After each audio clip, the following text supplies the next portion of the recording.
Hello and welcome to East Texas University, where we are not using Savage Worlds, which East Texas University is a supplement for and a setting book for. We're using Monster of the Week. Monster of the Week, published by Evil Hat, written by Michael Sand. Some people ask, Rich, why don't you show us East Texas University? It has a really cool hardcover core book. And I say, because I got it in a bundle of holding.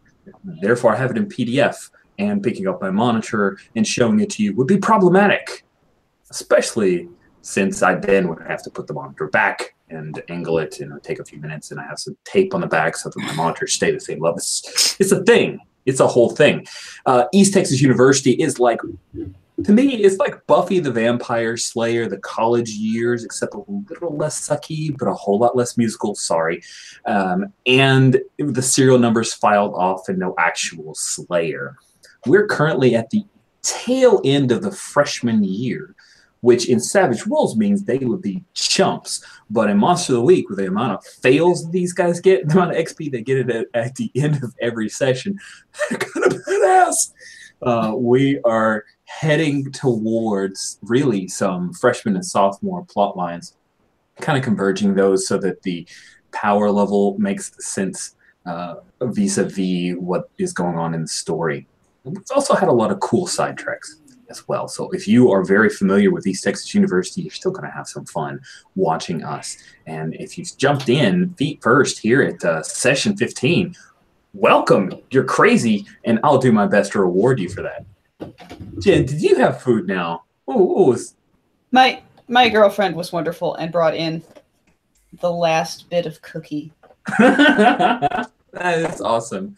Tell her thank you.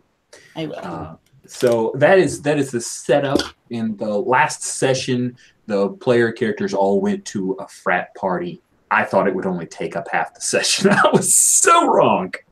The row house rocked quite a bit. There was some good fun that was held there, and maybe a little lovin'. Who knows?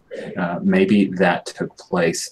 We are going to skip a little bit of time, and we'll get into that. But real quick announcement: Paul's running late, so if you notice that Earl isn't with us, you're very sharp-eyed, but he should be joining us soon. He said that he would be able to join, just running a bit late, and to go on without us. And you know what? I follow orders. Speaking of following orders, Jules, how are you, and who are you playing? Is that an order? Tell me!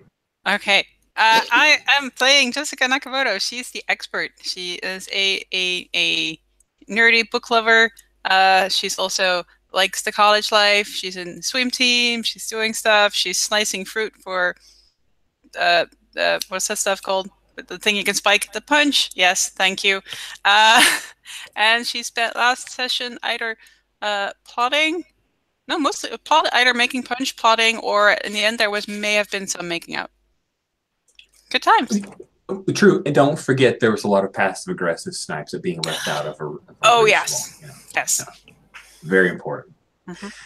Thank you. And before we move away from Jessica, you do have a start of session move, but because the time window is short, yeah, I'm going to keep it. So you're going to keep that to hold yes. Woman with a Plan. I may even use it. Who knows? We'll see. It would be cool if you did. Next, we have Jen. How are you? Who you playing? That's an order. Yeah, just getting ahead of that. I'm doing pretty good this morning. I am playing Tekla the Spooky. And I believe last session I had gotten an Uber for my girlfriend Bethany to get her back to her dorms with her twisted ankle. The hard moves are the hardest. They're just so sad. So, yeah, I'm probably fooling around with her in her dorm a little bit right now. That's true. Only her ankle hurts. Only her ankle hurts. Not hard to avoid. And you also have premonitions. Again, we're on the same weekend. We're going to keep that premonition. That premonition was a gentleman by the name of Kyle. You saw him standing in a on an ashy landscape, falling to his ground, being choked by someone with obsidian black skin and broken nails. They don't mean like nails you hammer into. I mean like on their fingers. Mm-hmm. Next, we have Jan. Jan, how you doing? Who you playing? That's in order. Okay. What? That's questions though. I'm good. I'm playing Derek Jones. I'm the mundane of the group.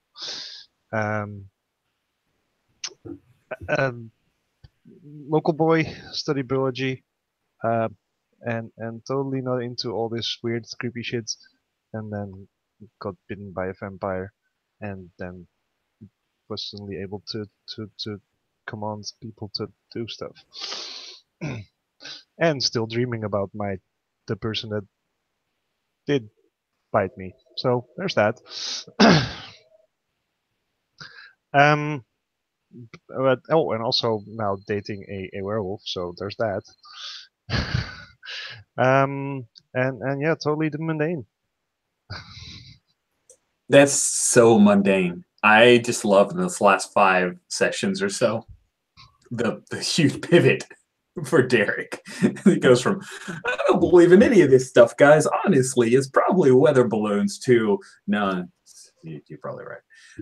Thank you, Jan. Last but not least, it's in order. Who are you playing and how are you, Alex? Good. If I'm looking down, it's not because I'm ignoring everyone. I'm just drawing at the same time. Yeah, I am playing Ollie the Wronged, who is currently feeling slightly less wronged than usual. He's in a reasonably good place. He even danced, though it did require lots of alcohol. And if we're picking up where we left off, he's currently making out, or probably a lot more, on the sex balcony. Yes, that's right. There was a sex balcony. We are actually picking up if you guys remember, it was a Friday night party. We're going to skip all the way to Sunday. So, sorry, sex balcony. He probably stopped the sex then. Probably that's no longer happening. But hey, curious though, did you and Toby go all the way, Ollie? Yeah. It was the dancing. That's it. It's the social Toby has moves. Mm-hmm. Ollie has moves. Probably Toby has moves. He has some moves. He has algorithms. He's on the math team, so he's a mathlete. And those mathletes at ETU are pretty wild. Go Ravens. So, if you guys remember, you had a few sessions ago, actually earlier in the week, within your own timeline, had gone to a used bookstore in downtown Pine Box. And by downtown, I mean actually Pine Box, because it's a tiny town. So downtown is kind of the whole town. I came from a town like that, so I know what it's like. You went to the used bookstore. You went to the second store. You found this hidden room that was called The Sanctuary in a journal that you found. And that journal was written by a group of college kids from the 1950s who called themselves the Protectors. And one thing that I didn't in any way make clear during the game, but I want to make sure that Tekla has access to that information, is that Nancy, who you remember you saw her spirit, you got the De La Garza's cross from her, she was a protector.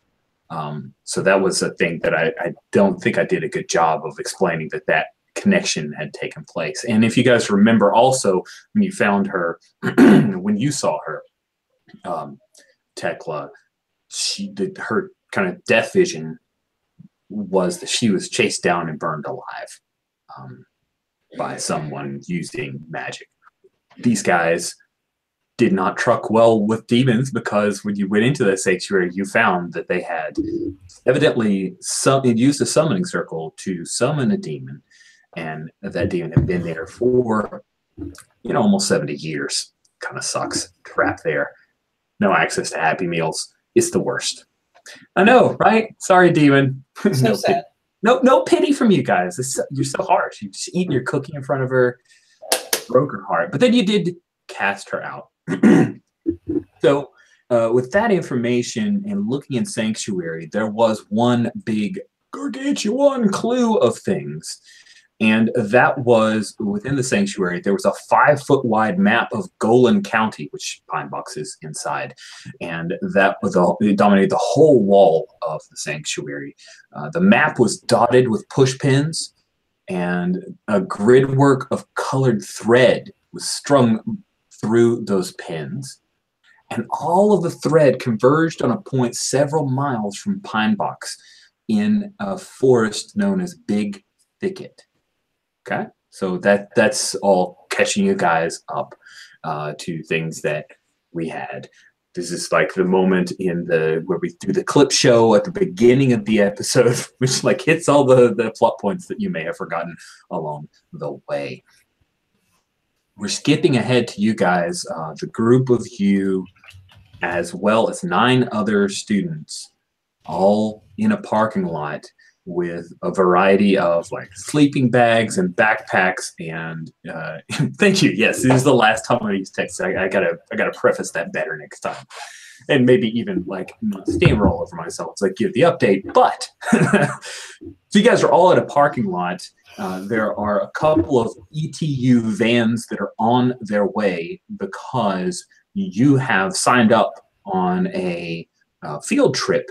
This is leading up to Dead Weeks. This is the Sunday before Dead Week begins. Dead Week, in case anybody doesn't know, in American universities, I don't know if it's worldwide, but in American universities, there's a week that happens where it is right before finals week. And finals week are where usually the test that has the most significant impact to your grade for that entire semester. This ETU works in semesters, not quarters. Semesters are half a year. So the finals have sometimes 30 to 45% worth of your total grade. It's a big freaking deal. And so Dead Week is specifically designated, first of all, because I love the term, so I'm going to use it. It's not even canon ETU, but damn it, Dead Week is the best thing ever. So Dead Week is no tests are supposed to happen. And you're supposed to really dedicate to studying, knuckling down, and getting ready for finals. This ends your freshman year. You guys have already kind of gone through, you've gone through your Christmas break. So this ends freshman year before our big summer break, which is great because we have 2 weeks of no game. And then we'll pick back up in the fall semester. So this is Dead Week. This is the Sunday before Dead Week. No tests are supposed to happen. And there's a professor here who's leading a small group of individuals who are interested in exploring what he calls the burn. And so the burn is, you guys are signed up for this little field trip. It's an overnighter, Sunday into Monday morning, and Dr. Barton is the person who's leading the field trip. And so he's told you guys that it's an overnighter that he will supply tents, but you will have about a mile to mile and a half trek out to the campsite. He's led a few students on this before to the burn, and he has some scientific equipment that he'll divvy up between the students. You've got 14 students, so it's more than enough bodies to carry a minimal amount of scientific equipment to take some measurements of the burn. And the burn is an area that for the last 70 years, no plant life has grown. And that's what that's the preface there. So you guys have signed up your little forms, and I'm curious, who is it among you that found out about the field trip, and who's the one who filled out all of the paperwork?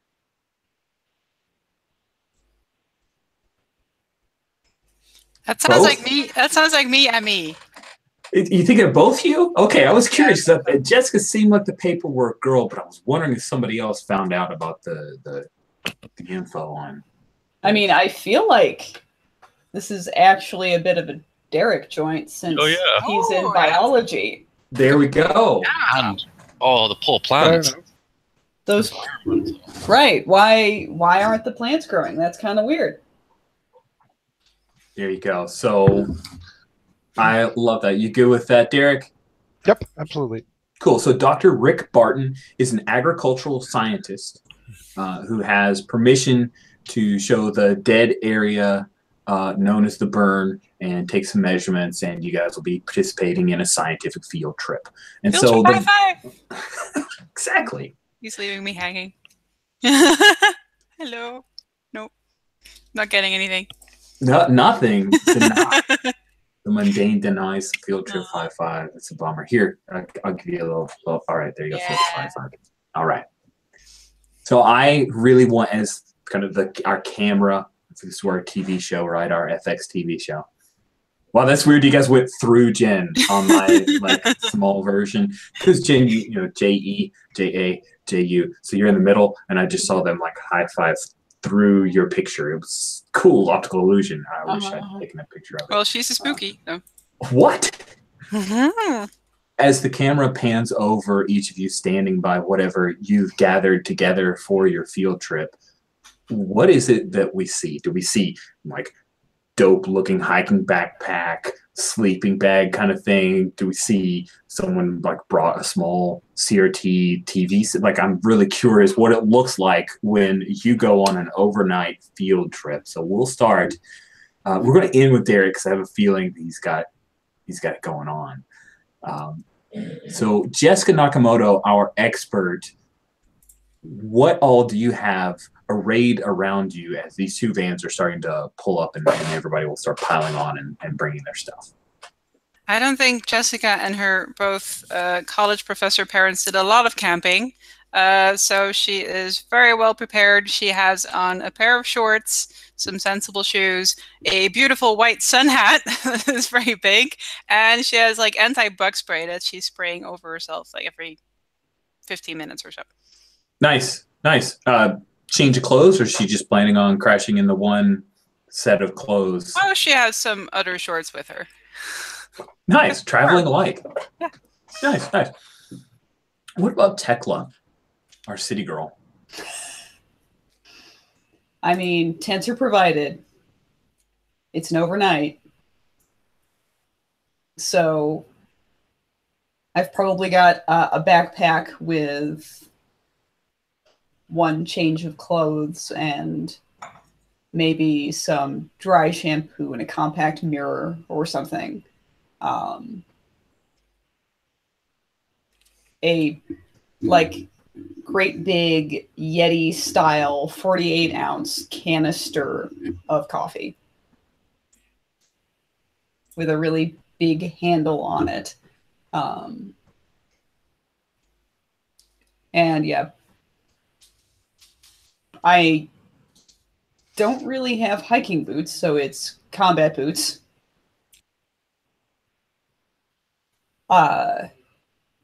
And probably shorts and tights, because bugs. And then just a short sleeve shirt and sunscreen. Nice. Is it do we see the white on your nose sunscreen type deal, or just you've packed the sunscreen? I've packed the sunscreen. That white on my nose shit, that's for nerds. Okay, well, you're a mathlete. I'm just going with all those things I've heard on the internet and television. So yeah. Okay, cool. You're fighting the stereotype. I love it.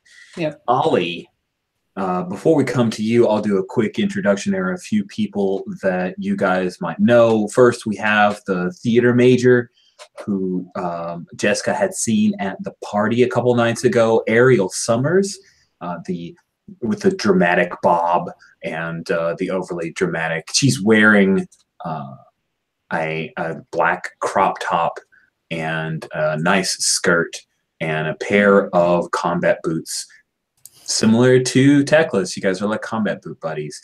But if you remember Jessica, she thinks Kyle Lawless is the bee's knees, and Kyle is here as well. Kyle is he appears very comfortable in his he's wearing a flannel shirt and a vest and a pair of jeans and well-worn hiking boots, and he has a small hiking backpack with a frame and a sleeping bag. All of it looks like it's got a lot of use over the years. We also have Matt Miranda, who has a pair of very thick glasses, is currently playing his Nintendo Switch, has a Hyrule Warriors t-shirt, a pair of khaki shorts, the cargo shorts that have DS stuffed in one pocket, and also a large cell phone, even though you were told by Dr. Barton that there would be no cell phone coverage at the burn. And Matt looks like he's not here for enjoyment, but perhaps he is specifically here for some kind of credit. And then last, we have Stevie Ward, who is a country boy local to Pine Box. And Derek, you know him. He was a good basketball player, played football, but mostly rode the pine, meaning he didn't start. He was a backup. Sorry, just want to make sure we knew what the phrase "rode the pine" meant. Sorry. That's what I do with my crazy colloquialisms. So anyway, Stevie, good basketball player, not the best football player, but definitely a jock type guy. How did the two of you get along in high school, Derek? Not great. I didn't get along very well with the jokes. Okay, a lot of jokes. Yeah, pranks and stuff. He's currently playing for the Ravens basketball team, which means that when you guys were party to the big thing at the Roost with the crack that opened and he stopped the demons, they got in the way of his practice time. It looks like Paul might be joining us. I think he has. I don't know if he's fully joined us. Okay, I got a note that he's here. I'm going to give him a quick heads up of what's going on. Then I'll skip to Ollie and turn back to him to give him a moment to catch up and figure out what his answer is. As soon as I see his video, I will clue him in. Unless you can hear me. Paul, can you hear me? I am here. Can you hear Awesome. me? Welcome. Yes, we can hear you, Paul. Okay, so here's the kickoff. I'm going to tell you all this briefly. I'm sorry if it's not enough information. I'll fill in whatever I skipped over as you ask questions. You guys are currently in a parking lot at East Texas University campus, about to be picked up by a pair of vans. There is an there's an agricultural field trip to the burn, which is that area in the big thicket forest where all of the strings went on the big map. And this is an overnight field trip. It's Sunday afternoon, so it's a couple days after the big frat party that you went to. Everyone is ready for an overnight. Tents will be provided. Scientific field trip to see the burn where no plants or animals exist, right? And it's been that way for 70-some years. So it's an agricultural oddity. And so what I'm asking everybody is we're kind of going around as the camera pans across everybody and to see what they've packed and how they're ready for the trip. I introduced a few NPCs. Ariel Summers, who's a theater major. Kyle Lawless, who is a nature lover and very excited to be here. Matt, the gamer kid with big glasses, wearing a Hyrule Warriors t-shirt and a Switch. And Stevie Ward, the Pine Box local basketball player who kind of pulled pranks on Derek as they went to high school together. So those are the four NPCs that you guys are going to be assigned to you in the same van, I guess. Maybe the best way to explain that.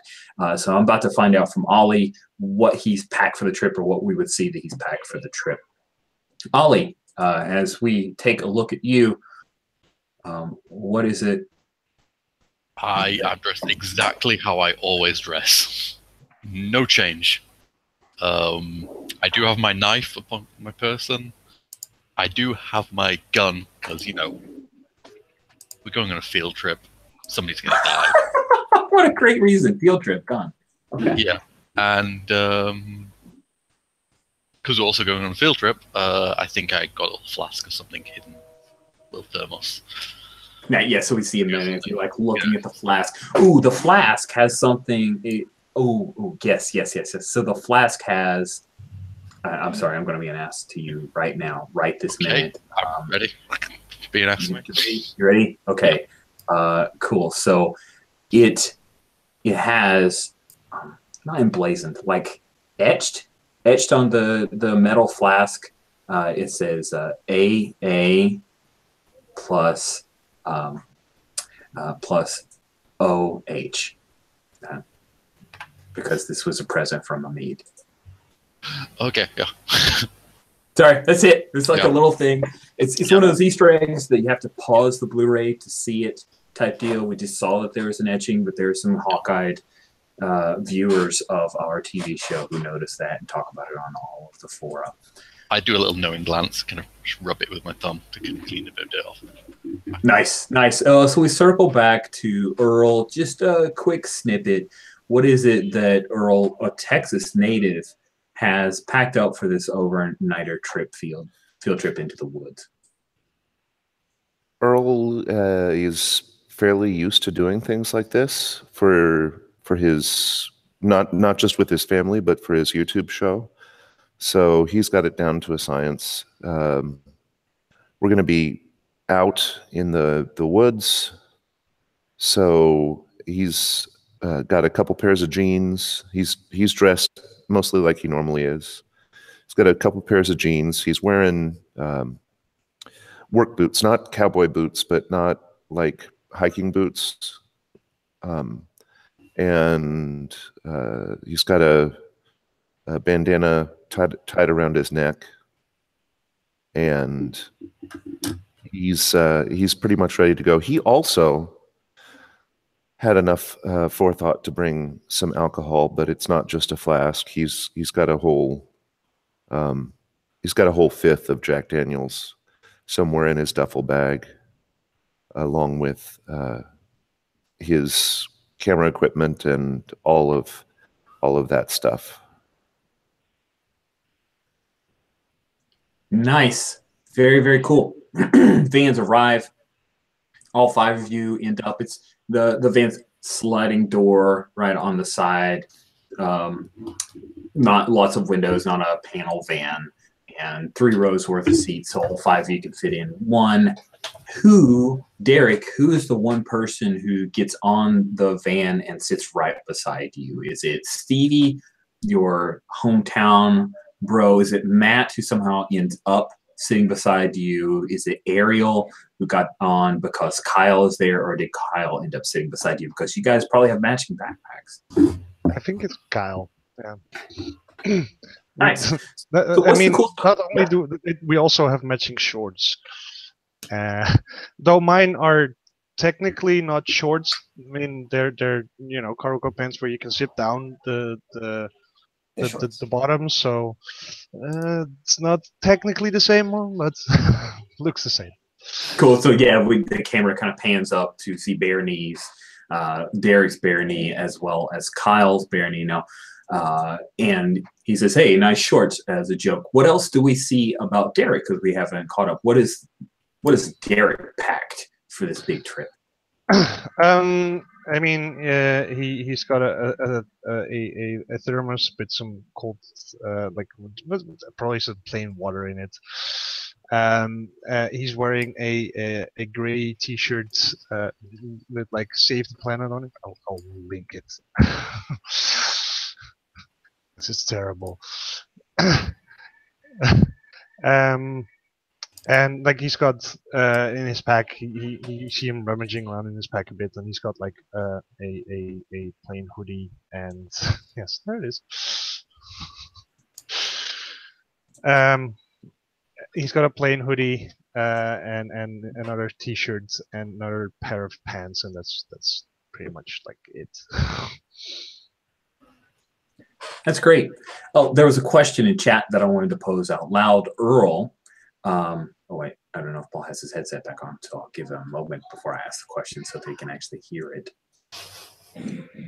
Earl, is Spike along? Did she sign up when Jessica signed everybody up for this field trip? Did she come along too? Spike did come along. All right, there we go. Spike has come along. I told her it might be fun or dangerous. The second part sounds good. So I'm imagining Spike's in a tank top, pair of black shorts, and tennis shoes, I think, like running shoes. And she has a backpack that she's just thrown a few pairs of clothes in, as well as a towel. And she makes a joke about Douglas Adams because Spike.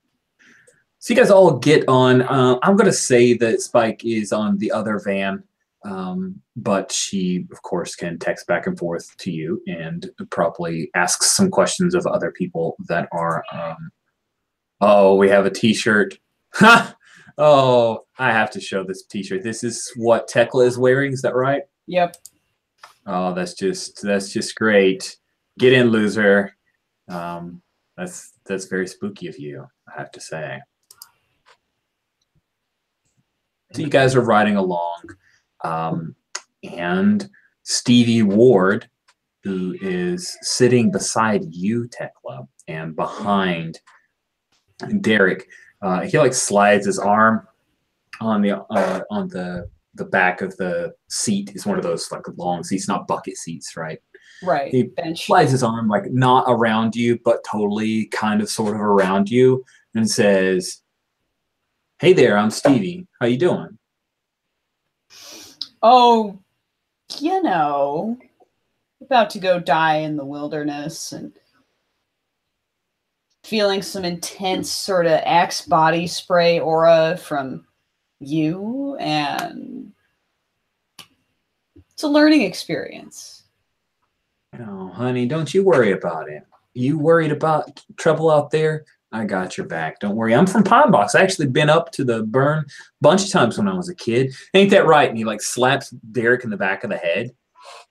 It's really super annoying, Derek. Mm-hmm. Ain't that right, Derek? I chased you up into the burn one time.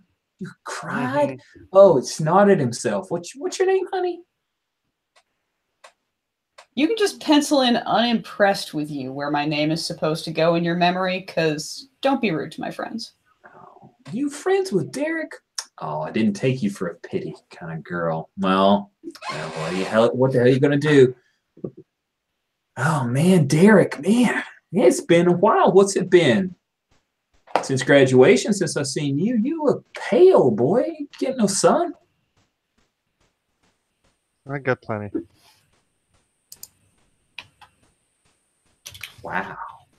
Wow. He'll turn around. Jessica and Earl, you guys are sitting behind, and he'll look right at you, Jessica, and goes, "Hey, girl, how you doing?" I'm okay. I'm reading a book. I'm Stevie. What is the book that you're reading? I'm curious. Is it like some kind of textbook, or is it a book for pleasure? Nonfiction. I'm really curious what Jessica's reading. It's what is this? The history of Golan County, which is the county we're in, right? Yeah.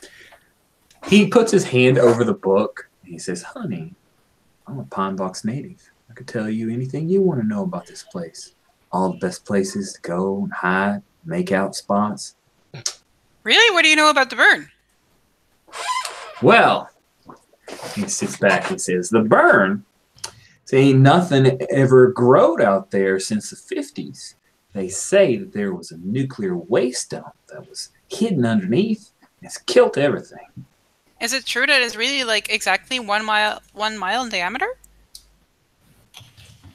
He pauses for a second. Says, I don't know if it's a mile in diameter. We're gonna, we're taking out. He points to the back of the van. We're gonna be measuring that. That's one of the things we got to do, a full circumference. You know what a circumference is, right, honey? You go all the way around it.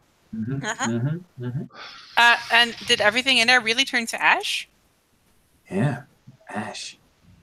And most of it blowed away, but there's a lot of stuff still black and soot.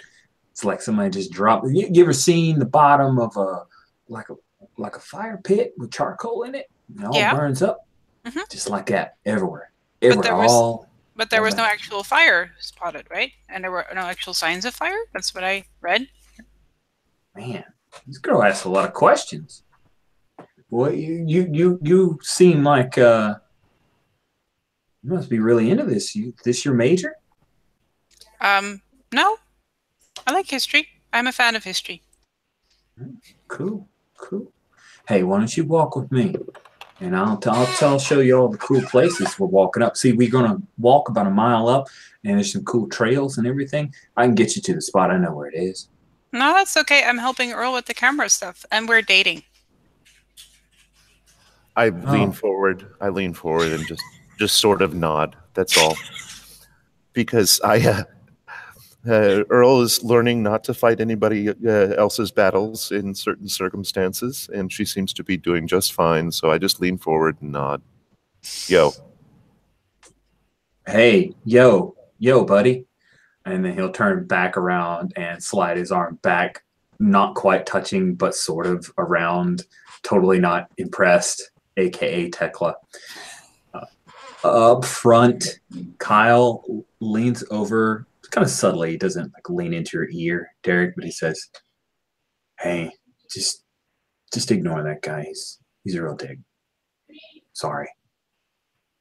I know he's a dick. We've met. He smiles. He says, "I guess so."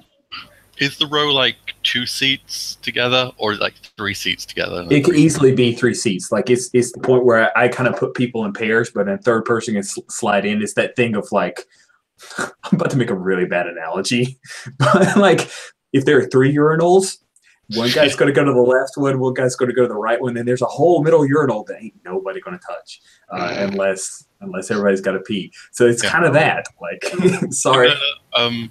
Ollie's like, he gets up, sits the next seat. So I guess it's Tekla, him, and then Ollie. And I put my arm around the guy. Not kind of, but I'm like, yeah. Like, hi. That is awesome. Yeah, that's very uncomfortably close. Very uncomfortably close. Stevie, by the way, you get a big head full of Axe body spray as he scoots to the window and says, "Hey," roll the shell and someone down. Roll rules, but you could roll to 2d6. That's going to flip him out. He is going to move closer to the window and say, "Hey, buddy, I think there's an empty seat back there by them lovebirds over there." No, I'm good here. I got to shuffle a bit closer. Oh, dear God. I'm pushing him.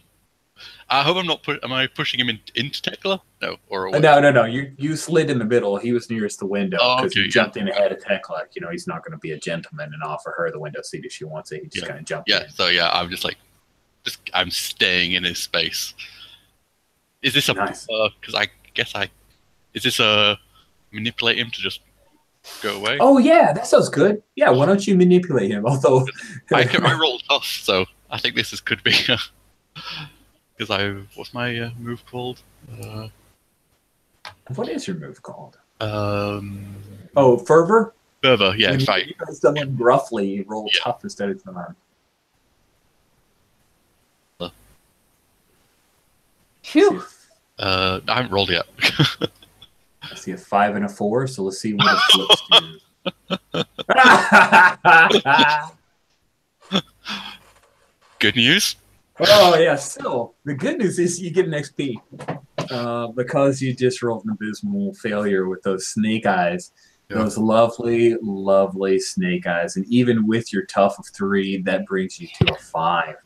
So Stevie Ward, starting point guard for the Ravens, who is someone asked if he's wearing a red shirt. Actually, he's wearing the black and purple of the ETU Ravens. Is wearing his basketball jersey because he's just that kind of guy. He pauses for a second, like he tried to move away, and you move a little closer. And then he glances over at Tekla, and then he slides his hand to your knee and stops moving away. What do you do? Call my bluff.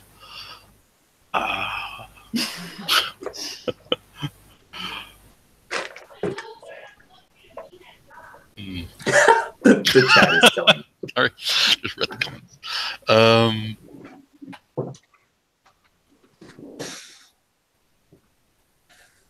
I quickly, just for a second, I kind of lean in to lean over to Tekla and say, "Yo, me." And I put my hand right on his thigh, really, really close up, really far up the thigh, and like, man.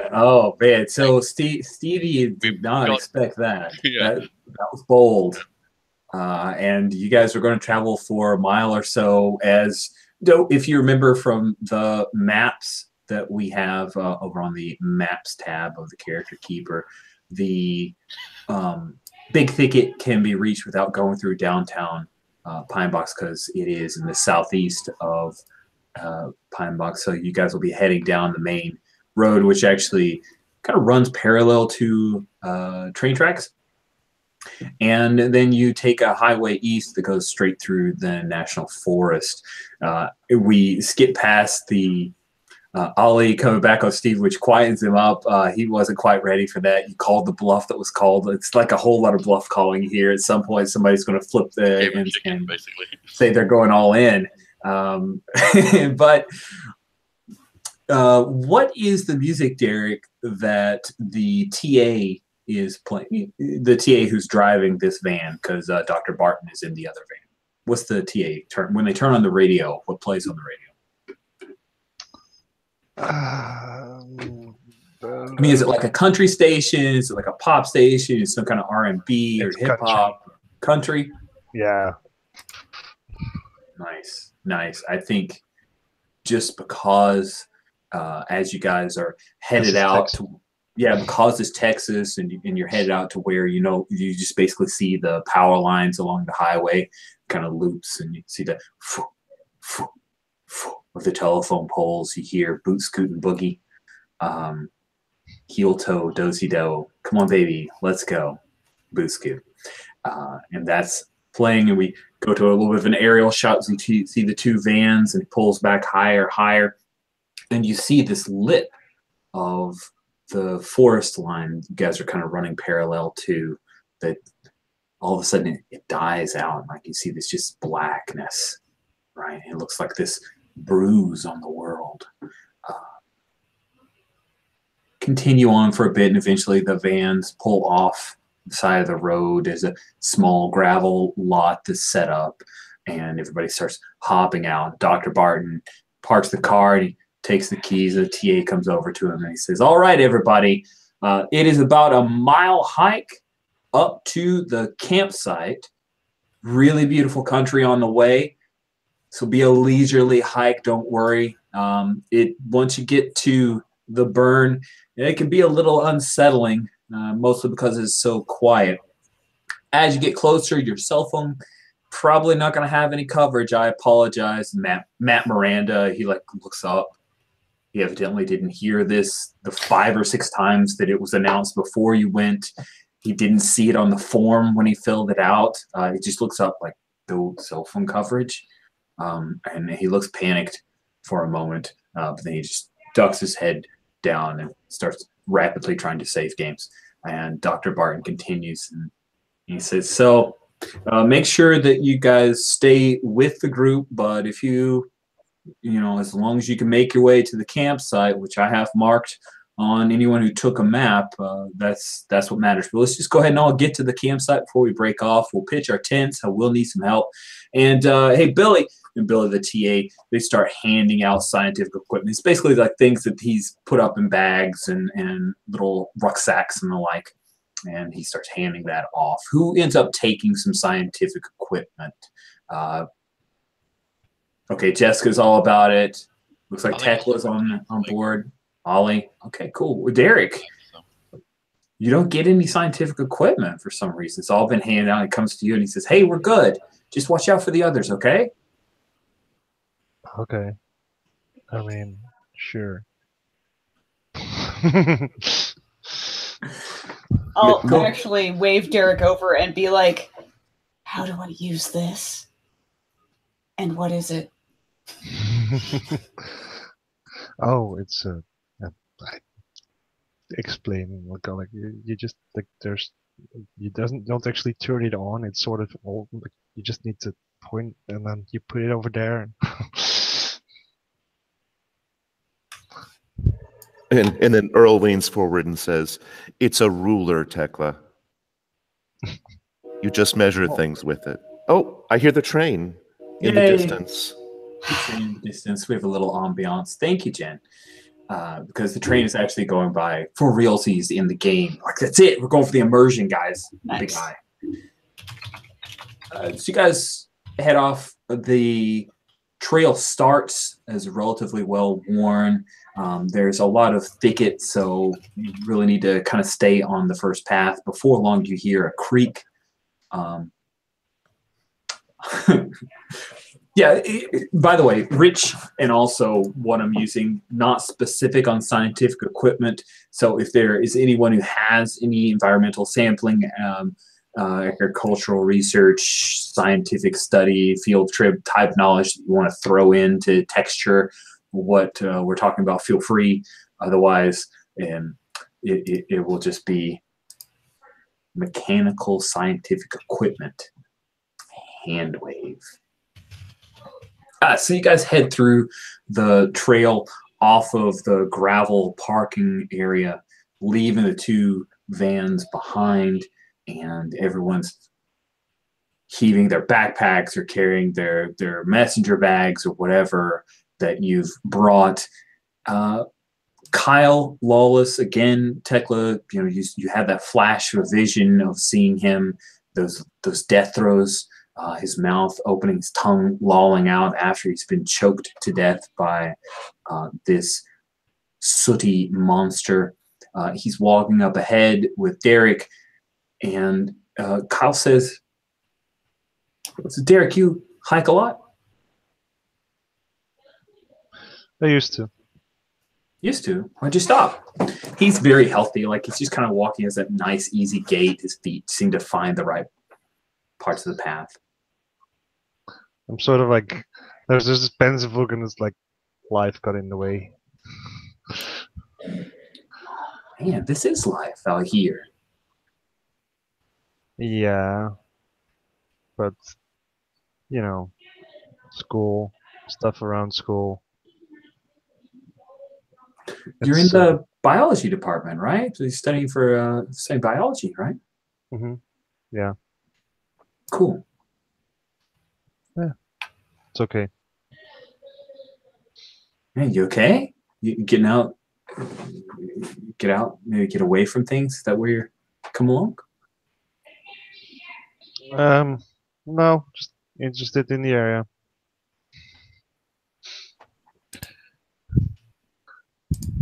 What about you? Oh, I've been hiking all around, but I've never come up to the burn. I'm pretty excited. I mean, I know Dr. Barton says it's depressing. It seems fascinating, though. Wouldn't it be neat if we figured out what happened? That would be neat. Seems unlikely, but... Well, I mean, we've never looked at it before, so maybe we can figure out something. Fair enough. I mean, good luck. Okay. Kyle takes that, and it doesn't seem to dampen his spirits, but he reaches kind of an end point of that conversation. So we cut back to Matt, who he ends up gravitating towards you, Tekla, and he walks up and says, I'm already at 3 bars. It's only a matter of time now. I get the sense you're mocking me, but seriously, I'm maybe if we drop a marker or something and I could just come back to it. I've got stuff, updates, updates, right?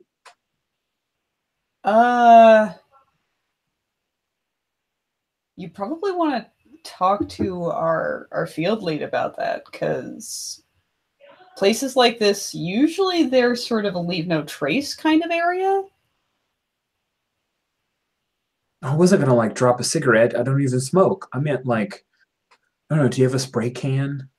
We could just paint a tree. Isn't that how it goes? Or tie a flag. Do you have any flags? I would totally drop a point on a Google map, but then I can't see it when I'm there. Right. And I like undo. I shrug off of one half of my backpack and then swing it forward and like start rummaging through different things that I've brought with me. let's see, what in my kit would be... So I find a pair of tweezers. Okay. And I'm like, well, you look too. Do you have like a handkerchief or something? Anything? I'm not like my grandpa, so no. But hold on. Ooh. And he rummages through his pack and he pulls out like a purple Super Mario Brothers t-shirt. Like, does this work? It's a bit too much fabric. We could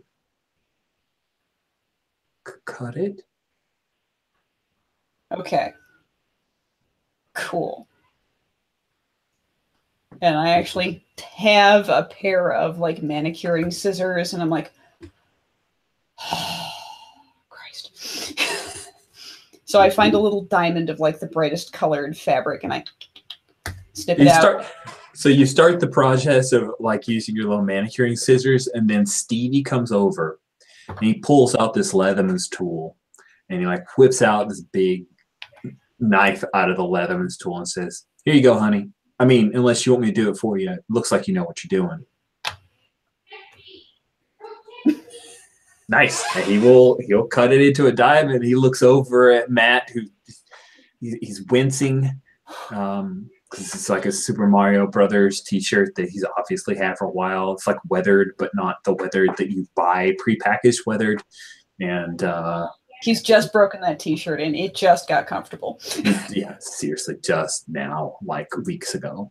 And I'll tie it into the fork of the tweezers and then thunk into one of the nearby trees. Cool. And Matt takes a couple snaps of it with his camera, and he checks the camera battery and goes, "I think I'll like record how like I'll record it for a bit so that I can look. Thank you." And he'll look over at Stevie and say, "Thank you for cutting up my Mario Brothers shirt." To say, "Don't worry about it, buddy. Any more of your clothes you want me to ruin, you let me know." And he'll hike off. So catching up with Earl and Jessica, how are the two of you guys navigating up the trail? Jessica, is there anything that in nature kind of catches your fancy as the two of you are walking? I think Jessica is still like trying half reading her book, or at least like, you know, she was like indexing the important pages and stuff, and she's just excitedly blabbering on like if it's going to be like exactly like a mile circumference and what we could use to measure that and what would that mean, and do you think, you know, would this be like because if it was exactly round, it could be like a ritual, because that would be really cool, or it's like some kind of blast, and blah blah blah blah blah blah blah blah blah blah blah. And since Jessica isn't watching the trail, Earl is listening intently, but making sure that we're not about to fall into a bear trap or something like that, or trip over a root. But he's listening, and I'm nodding and you know, grunting affirmatively at the right moments. And it's not that he's definitely not tuned out, but this doesn't really require him to interject very much. And he comes from a large family and knows when it's okay to just make the right noises and make sure you don't miss anything important. So that's what he's doing. And by the way, he is he's already filming. He's filming the trail. I think he probably made a deal with, you said Professor Barton? Mm-hmm. Dr. Barton? Yes. He probably made a deal with Dr. Barton to do the documentation, because his equipment is probably actually maybe a little better than what would be available just to the classroom, unless they went, you know, requisition something specifically or check something out from the. So I think he and Spike are both documenting in various ways. Speaking of Spike, sorry. And prepared to do an oral history of the inevitable tragedy afterwards. What? What are you talking about? Speaking of Spike, after helping out with the Super Mario Brothers shirt, Stevie zones in on Spike and starts walking and talking with her. And after a mile, they don't, like, she hasn't walked away from him, and you've heard her laugh a couple times. And he seems pretty pleased with that. So they seem to be getting along relatively well. Spike. I know. What do you got to do?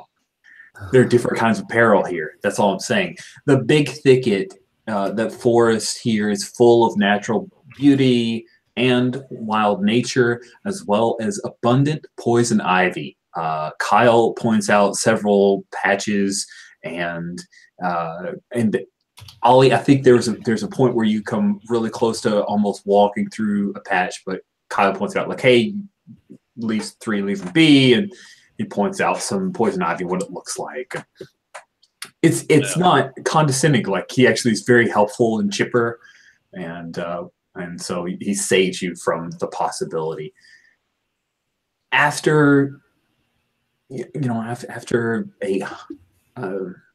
after almost a mile of walking, come near a creek and kind of peel off of that. As you come closer to the burn, the undergrowth and the trees, at first they look kind of a sickly yellow. And then you can smell rot. And you see that the browns of the trees, the leaves have turned brown, and there are just a few smatterings of red and burnt umber. Then finally, you see where what were living trees are now just like these black, coal black fingers that stick up out of the ground. And all that you see after the last bit is dead husks that litter the landscape. It's dusted with an oily black soot. The rain really should have washed this away down to that creek, but it's still here. Dr. Barton announces that you guys have reached the campsite clearing that he's used every time he takes people out for this trip. But he says, I apologize, everybody. Last trip that we were out here, the burn had not covered it. She has been, he's referred to the burn as a she a few times. I don't know what that says about his history with women, but he gives the female gender to the burn. He says, she's been stable all 5 years that I've been coming up here. And you can see the area that's kind of marked out for a small campfire and a clearing of area, but it's all black and sooty. It looks like it's started to spread. We definitely need scientific readings for this. This is unprecedented. Let's go ahead and set up our tents, everybody. This is the best levels. There's a little bit of, he looks up, the chance of rain, so we'll just go ahead and set up here. And he starts organizing with Billy to pitch tents. Who helps out with tents and who goes off exploring, because it's not a 14-person job. So 3 of you are welcome to go off and do other stuff, but 2 of you get roped in. At least 2 of you get roped in to help out pitching tents. So who is pitching tents? Do it? Not it? Oh, okay. Yeah. So Tekla did the not it. Exploring. It looks like Jessica and Earl, by Dane of Slowness, are working together. You get to pitch your own tent, though. You get the really dope one if you want. The really dope one. Mm-hmm. Yeah. Mm-hmm. And we get to make pitching tent jokes for like half an hour.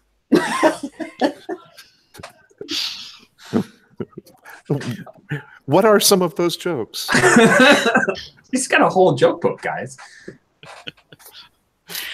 Don't make me ask Stevie. Okay. One hold the joke book. Hey, babe, will you come hold my pole for a little bit so I can... Yeah, exactly. All right. I see it. Yep. Yeah. That was the whole one. We thought there were a lot. No, it's just variations. It's Okay, it's all about polls. It's staking. Puns with staking involved. If only Dr. Thomas Rock were here, he would help. Yes. So they pitch a tent of their own. The tents are 4-person tents. They have a floor to them, which is great because then you're not going to get the soot. But these things are going to need to be washed once you're done. And Dr. Barton sends off Billy and a couple of others to head down and get some wood because everything here is kind of got it's subject to the effects of the burn. So Tekla, you declared not it, which means that if you stand around, someone's going to make you do stuff. You probably should walk away. Do you walk off by yourself, or you saw that Derek wanted to go exploring and Ollie just didn't want to help with the tents? So what are you doing, Tekla? Is Kyle pitching tents, or did Kyle wander off? Kyle is super pitching tents. He is way into that. It's helping out. It's real cute, actually. I spend a moment making a face that might be difficult to interpret as, God, that's cute. But then I walk off. In general, I'll walk off in Derek's direction. But I'll also pause and lean down, touch some of the sooted, burned wood. Smell it. Be even more disquieted by the outdoors than I usually am. So I'm curious, Tekla. Did your father ever take you outdoors for any excursion, hiking, anything like that? Like, the most outdoorsy we ever got was going to the park. Maybe flying kites together. So most of my experiences with natural areas are in these highly manicured, intra-urban sort of spaces. Cool. Yep. Yeah. So you're following after Derek. Derek, take off on your own to explore. Yes. Because I'm the mundane. Dude, you are the mundane. So the burn itself is not one flat plains, right? This used to be a wooded area. There are very small rolling hills. There are little crannies, and there's even a gully. At one point, there's where there probably used to be a creek that's dried up. And as you're walking along, Derek, you see near the crest of one of those smaller hills, kind of looks like the wind is blowing someone's hair. That you can just see their hair. Everything else is obscured by the hill. You think someone's out there. What do you do? I check it out. So you start walking towards that little hilly area, and you, followed by Tekla here. And by the way, just so we're clear, it is eerily quiet here. The sound seems muffled, like the crunch of your feet when you walk off the beaten path. If you step on a piece of wood, you'll feel the snap, but it's just not nearly as loud as you would expect. When people talk, it feels as if something about this place soaks in some of it. And as you come near the hill, kind of walk up and over, you can see the top of the person's head, and their hairs. At first you thought perhaps it was blonde, but now it looks like it's white. And as you come closer, you hear, Derek, you come back to me. Fuck. She turns. And while her face seems desiccated and drawn, like someone perhaps has pulled the moisture from her. Her eyes are unmistakable. This is Abigor. What do you do? I squint, rub my eyes a bit, and go like, "You're supposed to be dead." I'm a demon.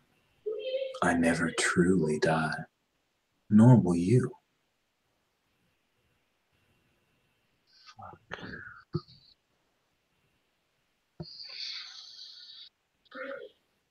I thought it's. I thought I was rid of you.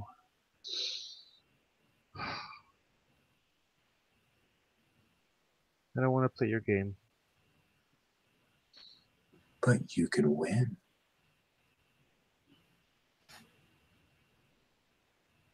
Kill one of them. But no. Any of them. Drink them. Ascend to your real power, Derek. Stop denying what you are becoming. No. So Tekla, you come up at this point and you hear Derek say emphatically but quietly, strength to his denial as he says, no.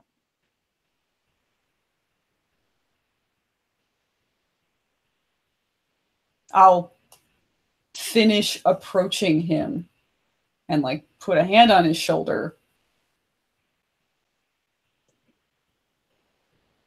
Derek, are you okay? You glance over at Tekla and look back. Abigor is gone.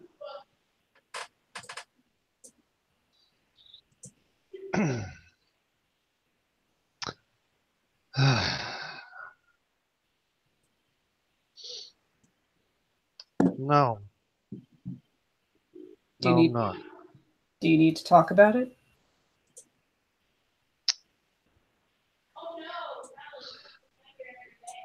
So, are vampires demons? That's a good ass question. It's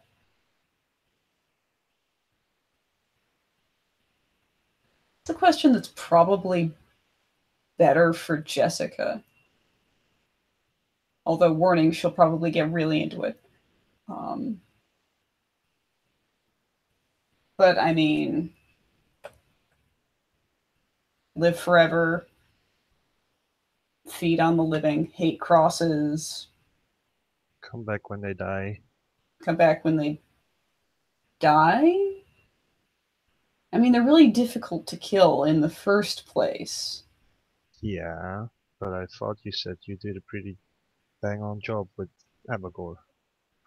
Yeah, I mean, we put stakes in her heart and then cut off her head, and then she turned to ash and blew the fuck away. Yeah, okay. I guess the body's gone. Ew.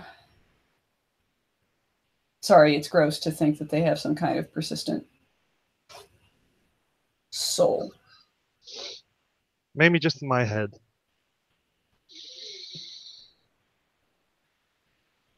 Maybe. Not rid of her yet. I'm sorry. Yeah.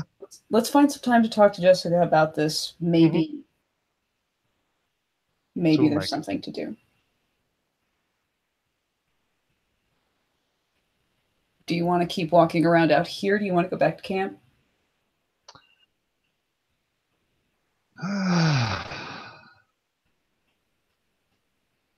Let's go back, I guess. Okay. I want to talk to Jessica. While we're out here, bad news. What? I mean, what can be worse? I'm pretty sure that the burn is caused by some other kind of demon. Yay, demons. I know, we need to be on our guard. And, fuck. Gonna see if I can't figure out where it is or what it's trying to do. Wait, like fire demon, like the same type of thing that we had at the gym? I wonder if they are the same.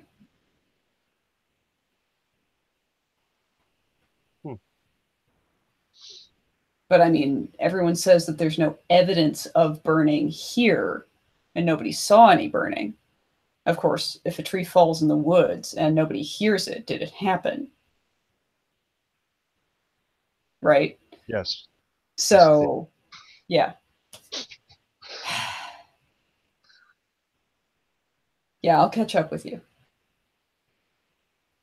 Oh, okay. You gotta let her go off on her own to whatever is going on there, Derek. Oh yeah, because that's what I do too. Such understanding. Or he could lie and be contrary. Yes, it's true. He did tell you to go on.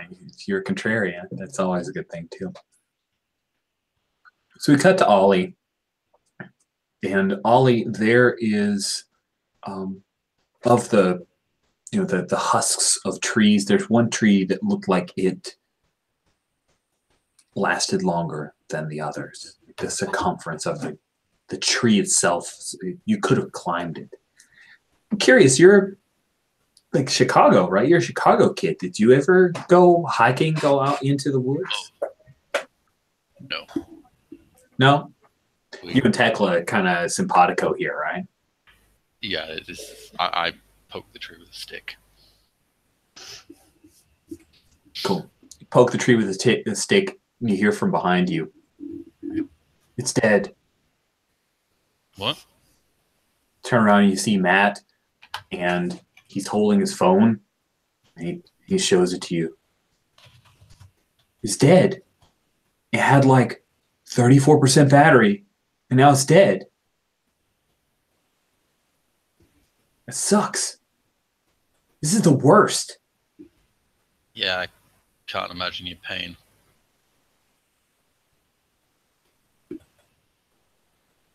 I'm not getting a new charge. I don't think that matters because there's like literally no coverage. He shoves his phone into his cargo shorts and walks over. Are you getting like extra credit? I thought you were in like the engineering or something. Yeah, friend roped me in. You what? Jessica roped me in. It's a thing. Jessica? The really cute girl? The reader? The one in the book, yeah. Wow. She wrote me in for stuff like this field trip that I'm already on. You and Stevie seem friendly? Oh, the fuckwit. No.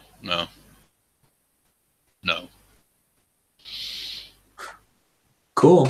I mean, okay, cool. So yeah, go right ahead if you're into that. Oh, no, I'm just making conversation. This is crazy, right? Yeah. It's, Dead stuff. yeah. Reminds me of Silent Hill, actually, a little bit. In Sounds Silent Hill, like there are ghosts and shit, and like a crazy fog, and everything's all sooty. And like if you you have a radio, like you walk around with a radio, and you turn it on, it's always like this low, like crackly noise because radio. And like if you got near a ghost or a creature or whatever, it would start super scary, like really scary. I had cheat codes, and I even had a guide, and I still got freaked out. Does that work? The Radios? cheat codes and the guides, yeah, they work like a charm. Ghosts. And monsters. You mean, for real? I kind of give them a look and like, yeah, no, but for the game, yeah. Do you think this is seriously like ghost stuff, dude? No, ghosts. I mean, it would be kind of cool. Did you know that Earl guy does that kind of stuff? Oh yeah, he's got a whole YouTube channel. I know. I found it. It wasn't his SEO sucks, so that took a bit, but I found it. It's pretty neat. I don't know how he fakes it. I saw a series on dead malls once. It was cool.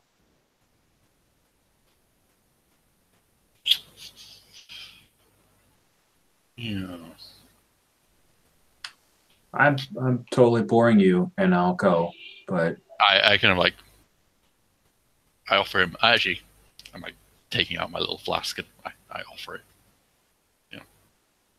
oh, he does this like, yeah, I'm cool now. Someone's offered me alcohol. Obviously, I will take it. And he takes the flask, and then he does the rookie mistake of like sniffing it. And he holds it up. You have a feeling that he's not drinking the whole time that he holds it up because he holds it up for just a little long. And then he does the like the rub. Should I rub the top or do I? I just take it back and just wipe it on my t-shirt.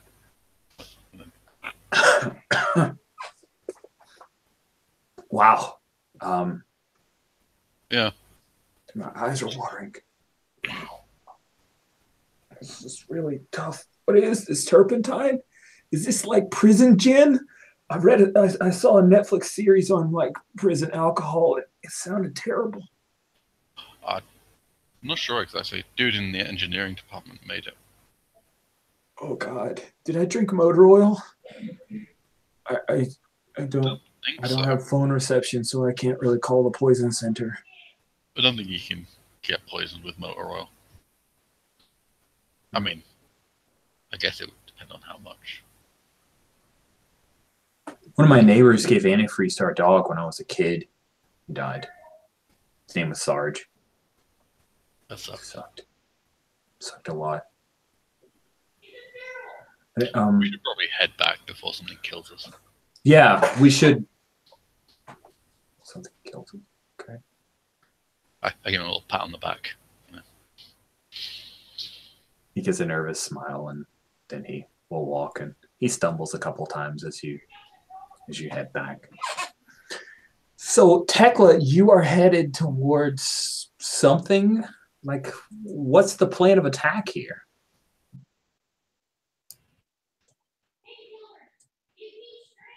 I mean, sorry. Honestly, I'm just trying to make sure that I'm very cleanly out of line of sight of the camp. And maybe if I'm going to find some particularly appealing or unappealing looking tree stump, just someplace where I can sit or brace myself and then try to tune in. Oh, that sounds really lovely and terribly dangerous. Yep. Cool. So, tune in. You can tune your mind to a monster or minion. Roll plus weird. Yep.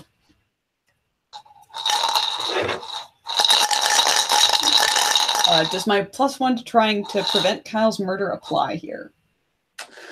That's a tough one. I can answer either way. I think I am going to say that you're just gathering information rather than directly acting on it. Sure. So because of the broadness, I'm going to say it doesn't quite apply. Okay. All right. Well, I got an 11. So. Okay. Well, then I'll say it applies, so I sound cool. Cool. Now, you get 3 questions. I do get 3 questions. Let's see. What is it planning to do right now?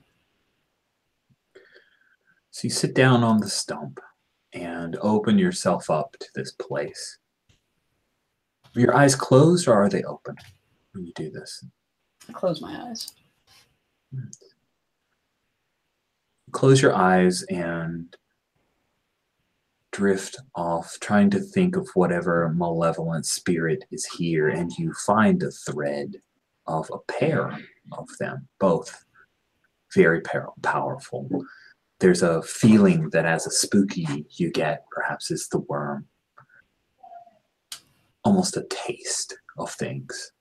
And the creature that you faced at the roost, the fire demon, it feels similar to that. A bit stronger. Oh boy. Growing more. And the question was, what is it planning to do right now? It has just become aware of intrusion upon its domain. And what it plans to do is infect people, to bride them, to enter them and force them to do its will. It will take over others. Whoever is the most familiar with the burn will be their easiest target.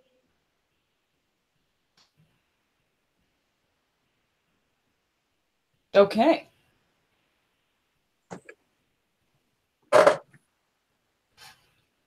Let's see. Should I burn through the rest of my questions or should I hold on to them? You feel free to hold on to them if you would like. So Derek would walk after Tekla, being contrary. You see she takes a seat, sits down on a stump, kind of reenacting the Giving Tree, except super dark and gross because soot and dead things and not at all giving.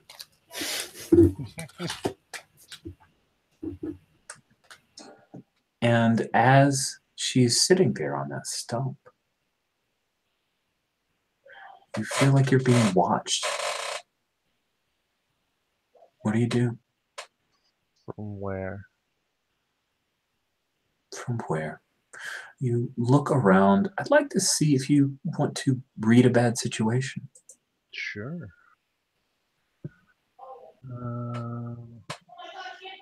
What does it go on? It's a roll with sharp. Sharp. All right. This one.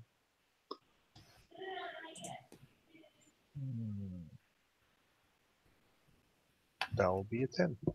It'll be a 10. Cool. On a 10, you hold 3. You can ask questions.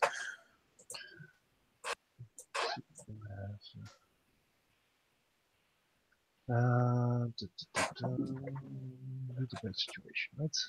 Yes. Are there any dangers that I haven't noticed? Think back to that encounter you had with Abigor. With the look of her body, how it was desiccated, it was different. The eyes seemed true, but everything else seemed different. And you realized that that wasn't Abigor, but something that saw enough in you to call to that darkness. Something that's trying to recruit you, to reach out to you. All right.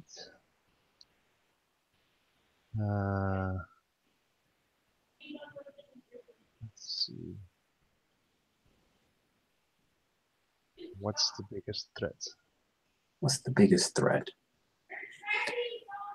The biggest threat is you feel there are 2 creatures here.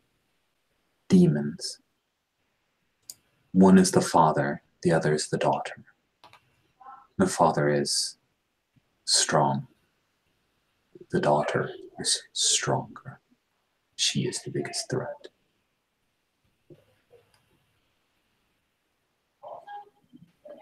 Okay.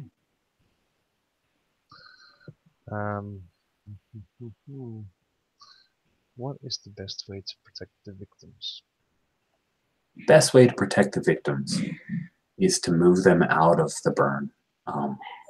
while they are here within the perimeter of this area, they are under threat. While they are out of this area, they can be easily protected. Dr. Barton has put everyone in very direct danger. Okay.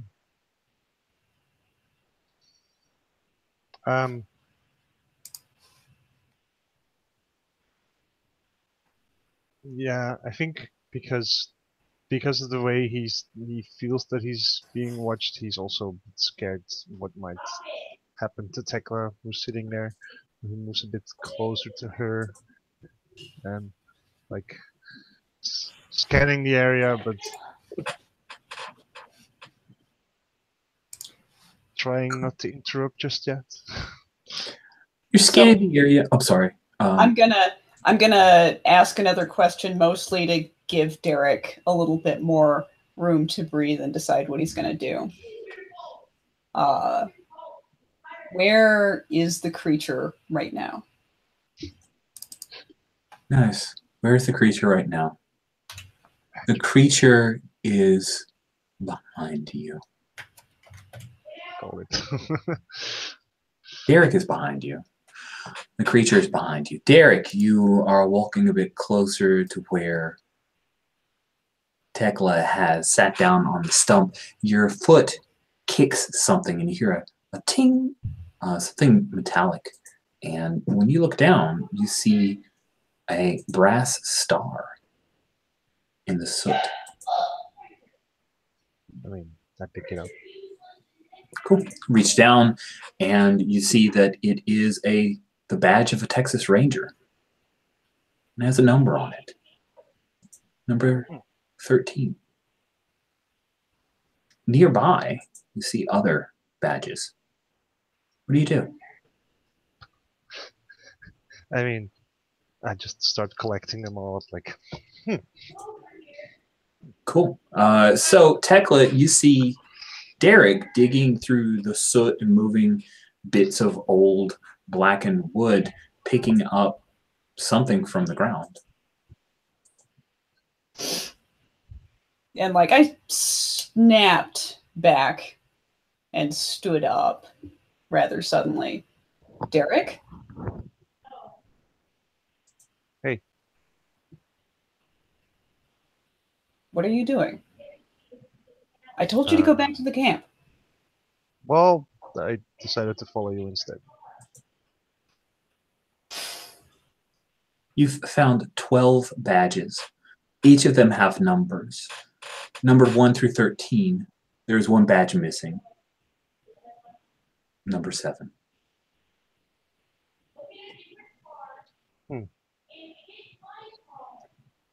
It's like, too bad we don't have any solar reception here. And I like, call up the stack of sheriff stars. I pick one up, of course. What the hell? So I've recently saw some footage, and I'm guessing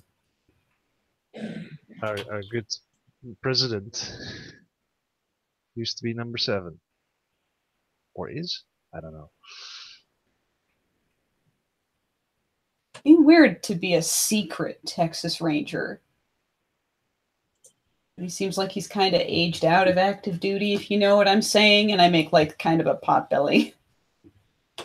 Yeah, well, he was a ranger in the 50s, so, you know, around when this shit happens. Huh.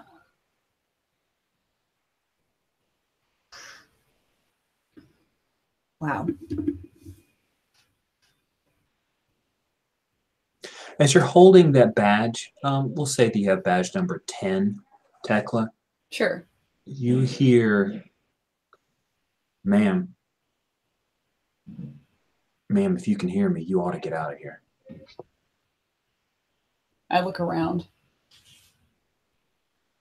And you see, coming from the badge, this ethereal spirit rise up. And you see a man He's got the kind of Smokey Bear hat and police uniform. He's not wearing a badge. Because I've got it. Ma'am, this is a real dangerous place. I'm working on it. What? What are you talking to? The Sebastian. Just call me Sebastian. His name is Sebastian. You're doing weird shit again, aren't you? Ma'am, we came here. All 13 of us came. We thought we were going to do the world some good. We failed. All we did was delay it. You best go. They're still here. Sebastian, sometimes delaying the inevitable is such an improvement. You did good. Sebastian? He's a ghost, buddy. Of course he is. Of course he is. Yeah, I know. I'm talking like a crazy person now. No, it's fine. I mean, this stack of badges is fishy. It is. Sebastian, what did you see that brought you guys here? There were creatures and things that were not meant for people to deal with. A group of college kids about your age. They convinced us that they could help stop it. They said there was a thing coming, a convergence. And they said something about ley lines. So they needed some good hearts to protect them. So we came, 13 of us. Whatever it was that they did, they danced around in some kind of circle, said some crazy words. We just held two. And then everything went dark. I heard crying. I felt my life pulled away from me. I never got to see my family again, and we've been stuck here. Me and my fellow officers, and praying that we could do something. All we've done is watch it get stronger, especially now. Lately, as each sun comes, it seems dimmer. It's coming back again.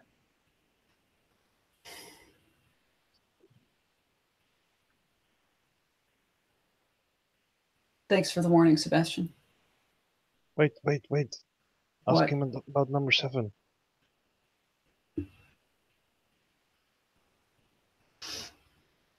One of you made it.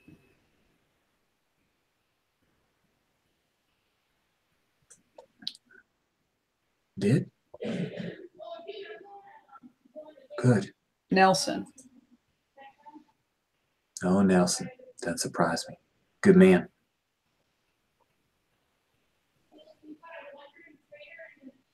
How do you think he made it?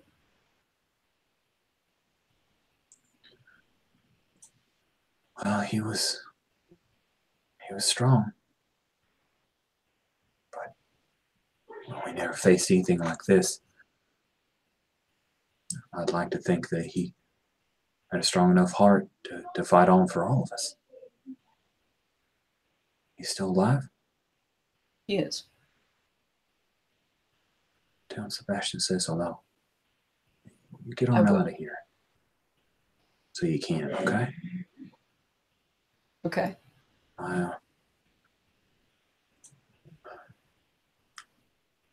My last name's Wilson. If any of my family are still around, I don't know how long it's been, but if you could tell them, I don't know. Just I'll check try to on- get them your star, sir.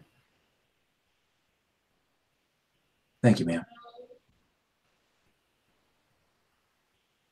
You're welcome.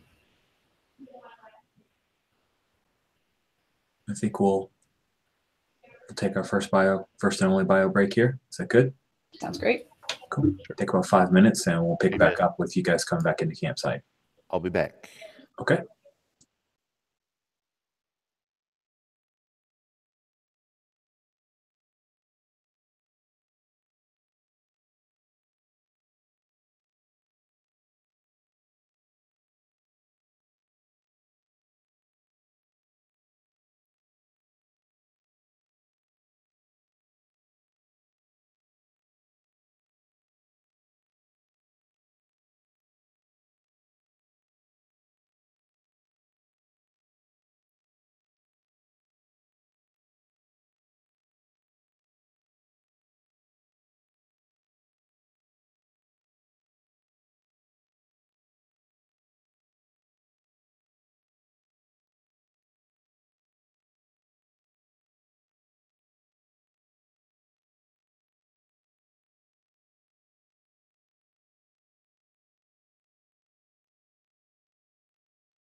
What are you drinking, Jules? Nalu. It's our I don't know, our energy drink of choice. Cool. The slogan is "Bijou, drink Nalu," which makes no sense when translated because it's just like, hey, if you're a little tired, you should drink some Nalu. Far less aesthetically pleasing. It tastes like bubblegum.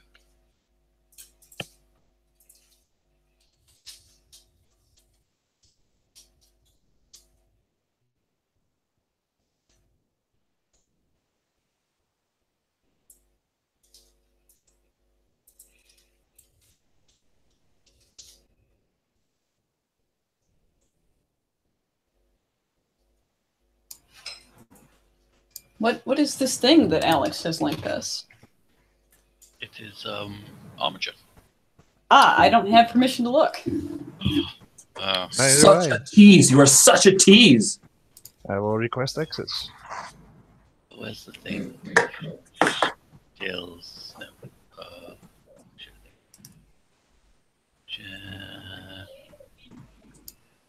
Shareable link. There we go. Voice. I think it's. Do I have to look again, or? But I should look now. How are you doing for finding a non-super's name for? I'm struggling. I've opened up Hindi girl names. Nice. I'm sure you'll find something. Yeah. Make it alliterative. I was thinking of also maybe we're trying to find one that starts with an A as well. Maybe. Are you thinking she was born missing both arms and a leg? I think to tie it in, I thought just to make it all neatly tie in, that she landmine. Oh wow. Harsh. And hence building that project that would defuse landmines. Hella admirable. Actually. And that says armature the brain, I see. So you've definitely committed to the brain playbook. Yeah, jeez. A little bit of preview for what the next game is after East Texas University. We'll be playing some masks. Still Added a little change to the costume and added some little brain tools. so cool. I have no idea. She has doodads in her little tentacle dealies. This is She so doesn't need cool. a bag or anything. She just bits of her grab stuff and hold it. Super convenient. She struggles with change though. Doodads in her dealies. That's totally her code word. Yep. D&D. Is that different? There is actually a place 2 miles from my house that sells garage doors, and it is a father and son, I believe, outfit. So it is D&D garage doors, and I'm not kidding. It's the totally TSR ampersand they use. They know. I think if they don't know, then they got So set weird up, and if they didn't. like if I didn't have a garage door, I'd go to them. I totally want a D&D garage door because it would, have a D6 chance of not being discovered or something. Keep I wonder going if past my house. Yeah, I wonder if somebody was hired to make a logo. I'm just like, there you go. Oh yeah, I can just. That's a mighty fine looking D. So nice, I did it twice. Did you guys hear that Intellivision is like coming back with a new console? Oh yeah, I did. I just heard that. I was listening to a video game podcast. Pretty crazy. There was a D&D video game on Intellivision. It was the first D&D ever on a video game that I have ever been aware of, and it was not good, but I loved it anyway. What is Intellivision? Intellivision is an ancient console around the days of like Nintendo, actually pre-Nintendo, like it was Atari 2600 days, because I had an Atari 2600, and We know my what's buddy up. Neil That had was an like Intel. 70s or early. Yes, he had a Coleco and a television. Neil was like the guy, like he had both, and all I had was my rinky-dink Atari 2600. So I played Defender for 10 hours straight. The morning I got it on a Christmas, like that's all I did was play Defender 10 hours straight. One neat name. Let's pick it back up. So we pick up with both Tekla and Derek returning back. Ollie, you've been there for a little bit, but in the intervening period, Jessica and Earl pitched your tent, several puns made, also puns over at the Stevie and Spike tent as they pupped their tent. And the two of them seem to be getting along okay, which seems to control Stewie. Like he's not this egregious, badly flirtatious, grossly gregarious person when someone actually pays attention to him. So perhaps Spike is taking one for the team. You're not sure. Again, or Spike. Just a few moments, Ollie, you come back just a few moments ago. Dr. Barton informed you guys that he was feeling a little under the weather and he wanted to take a nap in his tent. And so he's gone into his tent and got into his air mattress, kind of plans ahead. And it's one of those air mattresses where like it puffs up and he's having a bit of a lay down. So Billy, the TA, is supposedly in charge, and he tells everyone, we really need to, oh, good. Jones, Abinato, glad you guys are back. Listen, Dr. Barton put me in charge. Don't worry, I don't have a head trip or whatever. But we do have some markings. We've got an auger here. We need to get some soil samples, and we probably, if we could, just kind of divvy up into pairs to measure the circumference overall. We've got a pedometer. If you can just walk the circumference, I can do the math. Oh gosh, sorry. Let me see here. So Davis, right? Davis, if you could go with Nakamoto, and the two of you guys work with. You guys all seem buddied up. Maybe the five of you guys head and handle the circumference. If you've got a few minutes, and I'll work on soil samples, and so that should work. That should work just fine. And he seems a little flustered, but he's trying to just kind of break people into larger teams and go about his business. Tekla and Derek, you come back to get these hastily, sloppily delivered suggestions. What do you do? Derek, what do you do? You're talking on mute. Yes, I am. Hi. I basically I shoot a glance at Tekla. I'm like, so we shouldn't be staying here, right? No. But first, where's our guide? Did somebody say he was taking a nap?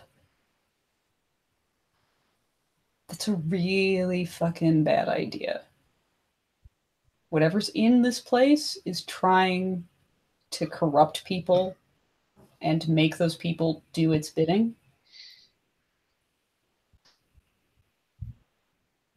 And I I'm gonna do a round of the tents.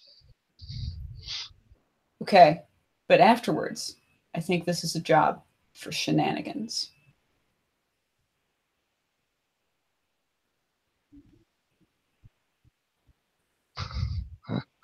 Have you regrouped up with us yet, or are you? Is this just Earl and Tekla and Derek? I think Tekla and Derek are talking to everybody at this point, right? Okay. Yeah. I am 100% down for shenanigans. Cool. And I'm sure Ollie would burn something down if we need, right? Yeah. Old school. Maybe we should like not burn down stuff No, this time. no burning. See? We got to stay out What? here in these Listen to tents the in this smart one. camp, so we can't burn the camp down. Plus, that'll get us arrested or suspended or worse. Also, fire demons. Fire demons, yeah. What we need to do, stage 1, we need to get the sleeping man out of demon territory. And stage 2, we need to make sure that we're not camped here. So you want everyone to evacuate? Yeah, we need to not sleep here tonight. Well, then that fire idea is actually better. No, fire demons. Okay. What if somebody fire was idea. ill and needed to had to go, to the hospital? Then Well- they would just take that person away, not everyone. Yeah, it doesn't clear up the whole trip. We can still do some good here tonight. So we need to convince them to move camp. Yeah. Is what you're saying. Yeah. So maybe You we guys can discuss. I'm going to go make around the tents because. Yeah, you go do that by yourself. So I have a thought that may help with both our ill-advisedly sleeping person and the moving camp thing at the same time. Hit me. Well, he is notionally responsible for us. Mhm. I don't care if he's got a TA. Mhm. And I think we can express legitimate concerns about our safety since we don't know the nature of this, of what has happened here. Since we don't know the nature of what has happened here, it's a really bad idea to be sleeping and etc. without more precautions in an area that is clearly an environmental hazard. And so I'm going to go wake old Dr. Barton up with a camera. Yes. And so I poke my head into his tent with the camera. Okay. So when you poke it, I just want to give you what when you look in, you see that he is lying under a sheet. He's on his little air mattress about this thick, so he's very low to the ground, covered in sweat. And it's hot, right? This is a Saturday afternoon in Texas, but he's sweating and pale. Skin looks a little clammy. You come in with the camera. What do you do? If he looks that bad, I change my plan. I'm going to beckon my friends, with the exception of the mortal, who is, off by himself. What's happening? To come help me. He dead? No, it's time for shenanigans. We're going to carry the professor Okay, out. the lights are out. No. Not those shenanigans yet. We need more types of shenanigans. Yes, we need a thesaurus. But I think we need to just make the executive decision to just carry the professor out and not worry about it. Hijinks, yes. So for the moment, I don't know, maybe Ollie and I can carry the professor, and Tekla and Jess can bring either the air mattress or something else to put him on once we get outside of the zone. Where did Does Derek that- go? All right, yeah. He's on walkabout. Does that sound like a plan? Yeah, let's do it. Okay. Okay. We don't have time to lose. Come on. So All right. I'll take the head if Ollie takes the feet, and we're just gonna ignore the fact that people are gonna be asking questions and just do what we need to do. Okay. So the two of you are heading in. We cut away from you as you go in, and Dr. Barton looks up and he murmurs feverishly, "What comes cannot be stopped." And then we cut away to Derek. And Derek, you went off checking the other. You see Kyle walking away. He's got some of the science and the equipment. He's got an auger. He's going to go get some dirt samples from an area that's inside the perimeter that used to be untouched. And you see Ariel, the girl with the bob and the kind of the dramatic effect in the biker boots and short skirt, and she's walking after him. I'm not sure if Tekla or if Jessica had shared with you that Ariel was super into Kyle or not. But she's walking up towards him. See the two of them. What do you do? Yeah, I just walk on over and go like, "Hey, everyone, let's gather up over where, Jessica and Earl are." Kyle's walked maybe, 30, 40 meters away from the campsite. And there's that deadening effect. You can't actually hear the conversation that's going on near the campsite. You can see them. He says, sure, everything all right? Well, we're not sure yet. So, hustle. Oh, sure. And that's when Ariel says, you're mine.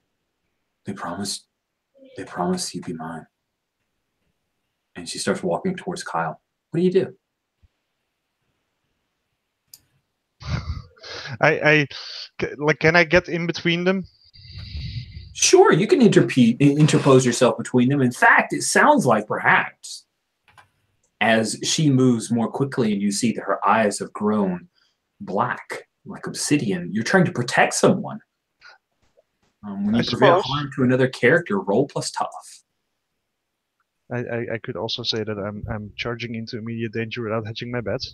You are also doing that thing, yes. You are certainly doing that. What could go wrong, right? Protect. So that will be on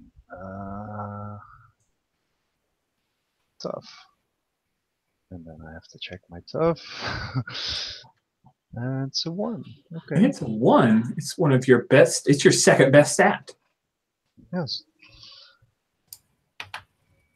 It's a 5. So, the good news is that you get an XP. As she reaches up and grabs him by the throat and shoves him over to the ground. You tried to interpose yourself. She just elbows you out of the way, grabs him by the throat, shoves him down to the ground, and his tongue starts to swell as she's choking him. Her hands turn blackened, and you can see that the nails are starting to crack as her body grows. What do you do? Well, I'm going to spend one of my hold at least, because one of my holds from what could go wrong is reduce someone's harm suffered by 1. Okay, so then his tongue is not lolling out, but yes, he is being choked. Luckily, he's just bruised right now. We have a move that possibly could be going off with Tekla, so we'll just check that for a second. Don't forget. I rolled a 13. Awesome. Don't forget that someone might have a plan as well. Hell yeah. With a 13, you hold 3. You can spend that hold to ask keeper one of the following questions, gaining +1 ongoing when acting on the answer. Oh, that's 2 names. What am I doing? I don't I'm know. doing the wrong thing. Hunches. Oh, wait. It's not a 13 because I'm not rolling with weird. It's with sharp. It's an 11. Oh, okay. Well, with an 11, you knew where you needed to go, and just in time to get there, so you can arrive in the scene. What about Jessica? It's up to you. If you want to stick with what they're doing with Dr. Barton, you totally can. But if you want to, you and Tekla both look at each other and say, "Hey, well, the boys are doing their shenanigans. We should check on that Derek fellow." Yes, we should do that. Because that's just fun. Sweet. Good. So Jessica and Tekla, you both come up to see that Derek. How is it that you're reducing the harm? Are you trying to pull Ariel off of? Yeah, just Okay. like just hanging off of the arm and like trying to struggle it down, but like obviously super strong. Yes, Demon. she's scary strong, and her arm starts to, like, the skin starts peeling off of her shoulder as you're pulling away it. You see this like corded purplish muscle, which reminds you of what the is called the Strilberg demon. That, if you remember, has no eyes and has those weird that guy. horn. Yeah, that guy. That guy. Ugh. Gross. So Tekla, that's what you see is Ariel might not be around anymore, and Derek is trying to save Kyle. Sweet, sweet Kyle. Whew. Well, as soon as I see that there's fucking trouble, and Ariel is turning into a demon before our very eyes. That's fucking terrible, and I'm gonna feel bad about this for a long time, but yeah, she's gonna get the big whammy. Oh yay, big whammy, but you are just busting it all out. You can use your powers to kick some ass.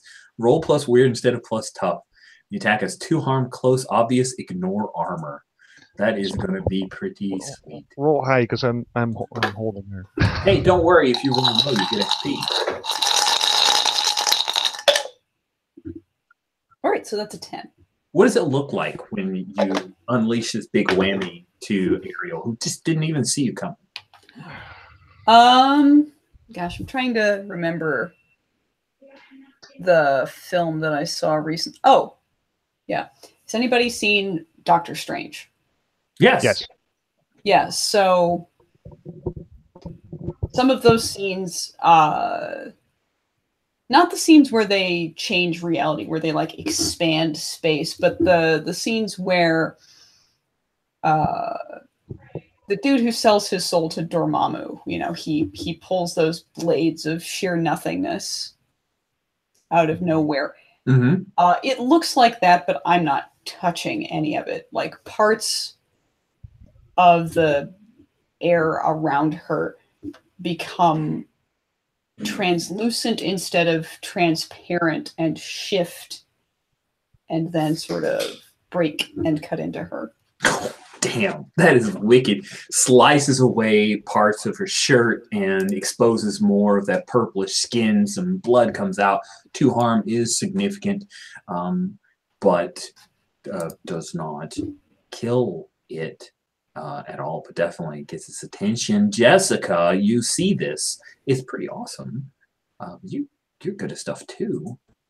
And It don't is forget, permanent bunny ears is a threat that's on the table if you fail at things.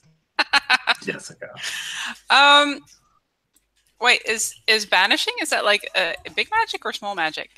Great question. So let's take a look. I believe that banishing is bar a place or portal to a specific person, is use magic, banish a spirit or curse from the person, object, or place it inhabits, is use magic. So Okay, then Jessica will attempt a solo banishing. Oh yeah.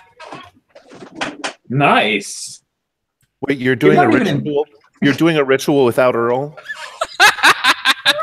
You had this coming. Apparently, we have that kind of relationship where we just do rituals, you know, without each other. You guys have an open relationship when it comes Open to ritual relationship. Nice. All right. You're like ritual swingers. Sorry. Sorry. I couldn't stop. I couldn't stop myself. I should have stopped. There was one too many. One too many. Oh, that's an 8 and like a shitload of bonuses. Crazy amount. Yeah, I don't have an advanced move, which I should have, but I'm like 11, and that's before all the ritual tomes and specialties. I think it's like a 13 or something. You're kind of built for this. So you get the 10 plus benefits. The magic works without issues. Choose your effect. Well, it's been pretty much weakened. It's unhappy, and I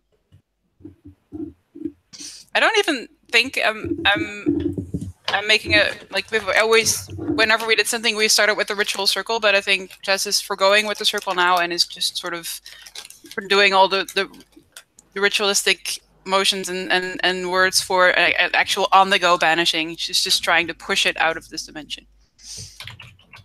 That's wicked. Like on-the-go banishing. Oh yeah. You could have that on the side of a van. Drive-through banishing. Boom. You push hard. There's this invisible force, and Ariel slumps forward over top of Kyle, who is pretty happy because now she's not choking him.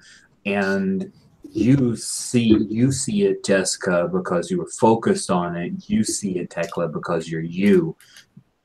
You see that demon like take off, running off into the ashy soot, into the burn.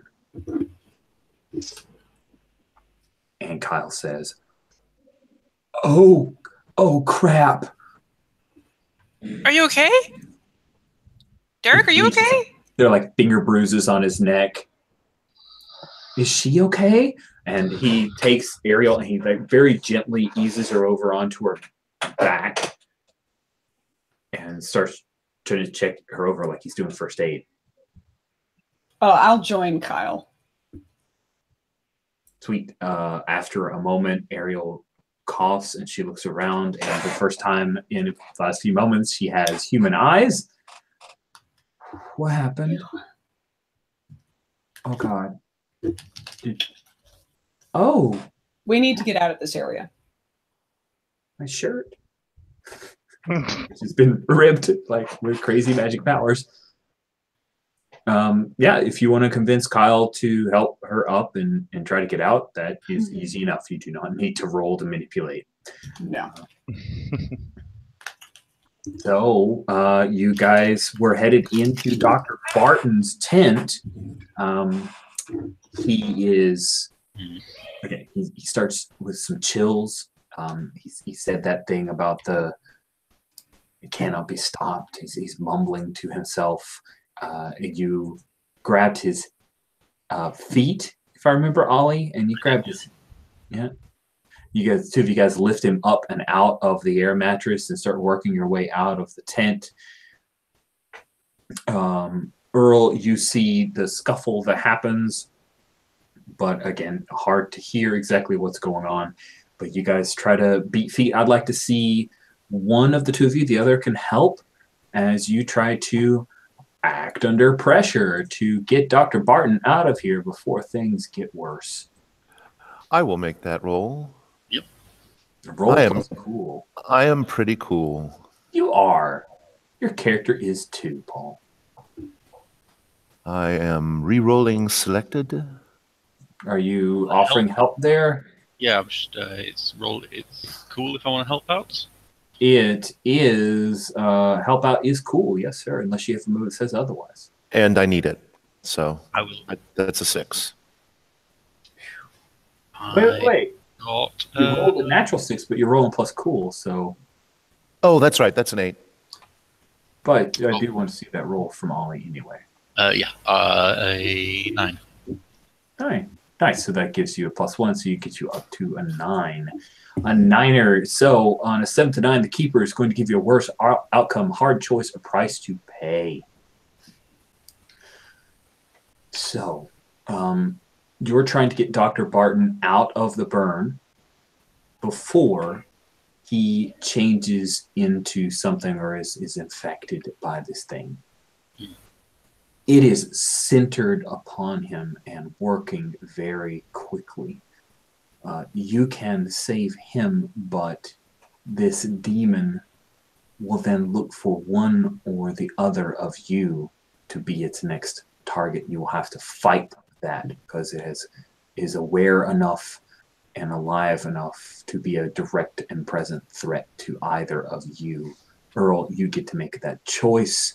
If you definitely want to save Dr. Barton, then one of the two of you will be under direct threat of possibly being possessed. Even if we get him out of the burn. You can get him out of the burn. He will not be under threat, but in the so doing, the demon will turn upon one of the two of you, or you can allow the demon to infect Dr. Barton, and both of you will be there and ready to try and destroy it. And just to be clear, we will be out of the burn if he's out of the burn. So if the demon takes over one of us, that's it being outside the burn, then 2, which seems worse than it still being inside the burn. That is true.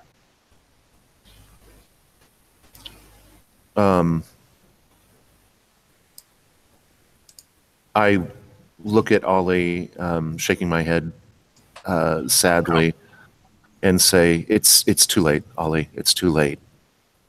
And I move to put Dr. Barton down. What are you doing? I'm like still. I think I'm like still holding the legs. Like, we're getting him out of here. Do you stab him with a? I know you got a knife. You're a Texas boy, so I assume you. Or is there something else you're doing? Stab whom? Sorry. Oh, I'm sorry. I misunderstood the phrase. Put him down. You mean you're physically putting him down on the ground? Okay, sorry. I was like, wow, this guy's super intense, but I love it. Sorry about that. Do you place him onto the ground? Yeah, and I'm holding the legs with this. I think I broke Paul. Sorry about that, Paul. Wow. I think I would react stronger if he just stabbed him. Well, that's why I was asking how it did it. How did you put him down? Gently. On the ground, Gently. Yes. Okay. You can tell he's almost gone, and if not him, then it's going to come for one of us. I'm pretty sure. I put the legs down. His body begins to twist. His muscles grow denser. His eyes turn black, and his fingernails grow claw-like. And I got a cool picture to show you guys because it's here. And so I'm going to show you because I like showing pictures when I have them. Da, da, da.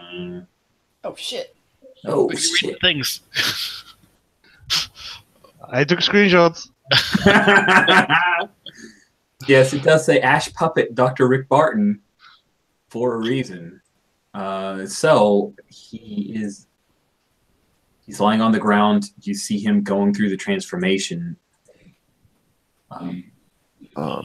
What do you do? I'll step back. I also step back. Ideas? Gun? I mean, I don't know. is this a thing where we, do a ritual and he turns back? We will ravage your world. You only delay the convergence. The ley lines have converged. The convergence returns. He starts to sit up. This seems like gun time. Yeah, and I pulled the knife that I didn't use just a second ago, but yeah, this is bad. Ollie, it sounds like you're trying to kick some ass. You get a +1 ongoing when not only investigating, pursuing, or fighting the breed of monster that caused your loss. Okay. Learn that vampires are demons for that purpose. Yeah. I just like, fuck it. Pull up the gun and take a shot. Okay, go ahead and roll. Plus tough. Your tough is a 3. With a +1. With a +1. So you got a +4. Chances are good here. If you roll snake eyes, guess what? That is, my brain is slow. 12. Yes. Wow. And have you advanced that move? I don't think you have. Advanced that move, so I get to do something. Nice. Oh,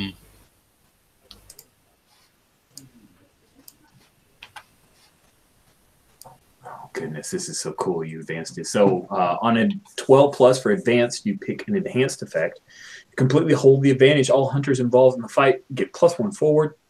You suffer no harm at all. Your attack inflicts double the normal harm, or your attack drives the enemy away in a rout. Wow. Those are amazing. I want to go the +1 forward. Because we kind of were ready for this to... We kind of had a motor beat. So kind of like... It wasn't like, oh, suddenly it's changed. It was... Yeah, So, yeah. cool. I love it. So you guys will swap harm. Your gun does how much harm? 2? 38 revolver, 2 harm, close, loud, reload loud. And hey, the good news is it's loud, but you're in the burn, so it's it's almost like you have a silencer. And yeah, he reaches out and grabs your leg and claws you for 1 harm. That is AP. So what are you doing, Earl? I'm getting my knife is drawn, and I'm going to put him down. Okay. And by put him down, you destroy him? This time I mean like the rabid demon that he is. Okay, cool. Why don't you kick some ass? Roll plus tough. Alrighty.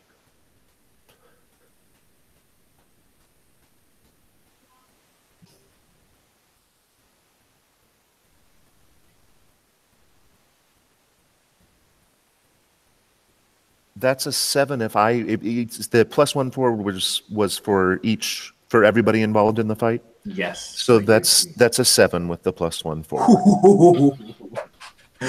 Oh, squeak, squeak, squeak. Okay, so on a 7, it's a mixed, which means you don't choose extra effects. You just swap harm. Your knife does what? Is it 1 harm? It's 1. Yeah, it's just cool. 1. So where do you stab him?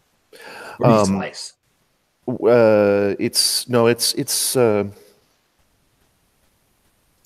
I think it would be more like a slice because that's easier to. Although it is very tempting to just stab him in the demon, so I think that's what I'm going to do. I'm going to stab him in the demon, which is located somewhere near where his heart used to be. Nice. Just like a black heart. If we had one of those Arduin critical hit tables, we could roll percentile and double aught would be the demon. Yes. But instead, we'll have you do that 1 harm with a slice, which looks super cool. And he is going to stand up and shove you back. And now he is going to start trying to run towards the core of the burn. What do you do, Ollie? Fuck no. And I run in and try and do a... run in and like jump onto his back to kind of like throw him to the floor. Kick some ass. Yeah. Piggyback rides. Yes. Well, I'm hoping he's going to actually fall to the floor, but, you know. A mixed success means you do some damage and he keeps running. That's 8 plus, but I got another. Advanced? Yeah. Holy crap. All right, Actually, what do you choose? Plus 1. Actually, I got like a 13, I think. Okay, well, that's still pretty amazing. You are so built for this. What do you choose from the advanced options?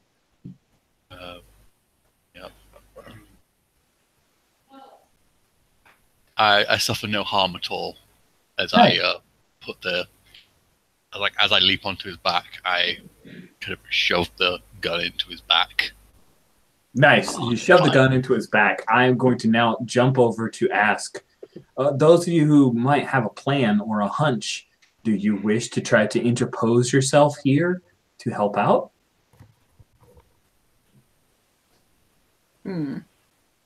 Yes. If both of you go, you leave Derek alone. You're damned if you do, damned if you don't. He doesn't have a move to catch up with you guys suddenly. So I think like Jessica doesn't know that she didn't like she knows she did a banishment. She doesn't know it's gone, but she doesn't know it went elsewhere. So she might be convinced that she actually banished it and will stay with the people to help them recover. There's 2. Yep. There's 2 of them, and I'm spending my last tune-in hold. Okay. Who is going to be attacked next? That would be Ollie. Shit, they're after Ollie. And yeah, oh, you want some portals? You want some portal action there, Alex? Is that what I'm hearing? Yeah. Wouldn't hurt. So. Oh, let's see. So she has Wormhole, which I think is perfectly named for Tekla and her history. So she also has a portal gun. No, I don't have a portal gun. That would be what? I paid full price for this PDF. All right, well, that's tough. Too late, no backsies. So I can go to a person I know well. That's definitely Ollie. There you go. Does anybody want to come with me? Just take everyone. I can't. You can carry 2 people. That'd be cool. Okay. 2. There we go. I will come. Okay. Cool. So it's a portal. I will just come for the portal. Bye. Oh, Derek, no! Why do you have to be so contrary? All by myself. He loves it. He loves it. I offer. Derek flinches. There's no time. So let's see. Yeah, that's an 11. We make it. Plump. On a Wormhole and 10+, you all go where you wanted. That is lovely. What does it look like? What does this wormhole look like? And is there an intervening time of you?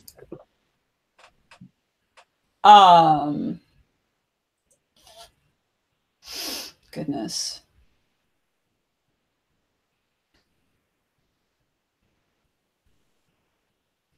Trying to think of other varying effects. Honestly, it doesn't look like a hole. It looks like everything around us becomes this sudden, odd smear. Like you are seeing the space around you in multiple intervals at once. Like if you've ever seen somebody conceptualize what 5 minutes of a person walking around their apartment looks like, and it's this like streak of a human shape going back and forth like a snake in an area. So it's like that, but inside out. Jeez. It's the inside part that flips it. It makes it inside out and crazy. It's like a worm. So yep. You guys step and bam, you're standing over Dr. Barton, Ash, demon, Ash infected demon, and he's on top of, or no, Ollie tackled him. That's right. So yeah, I think I probably then roll off as a swipe comes because I don't suffer any harm. Yeah. Because you're good. Roll. Yeah. So all of you guys are surrounding this thing. He jumps up and he's going to go after Ollie because you've tuned in. That's exactly what he's after. If he can kill you, you're definitely the most dangerous thing to him and his kind. So he's going to leap and grab you by the arms and try to throw you to the ground and devour you. Like his mouth opens up. You can see the skin rips as his jaw opens larger than it should. You see these Strylberg demon fangs start to extend out of his mouth as he tries to chew your face off and hug you. Ugh.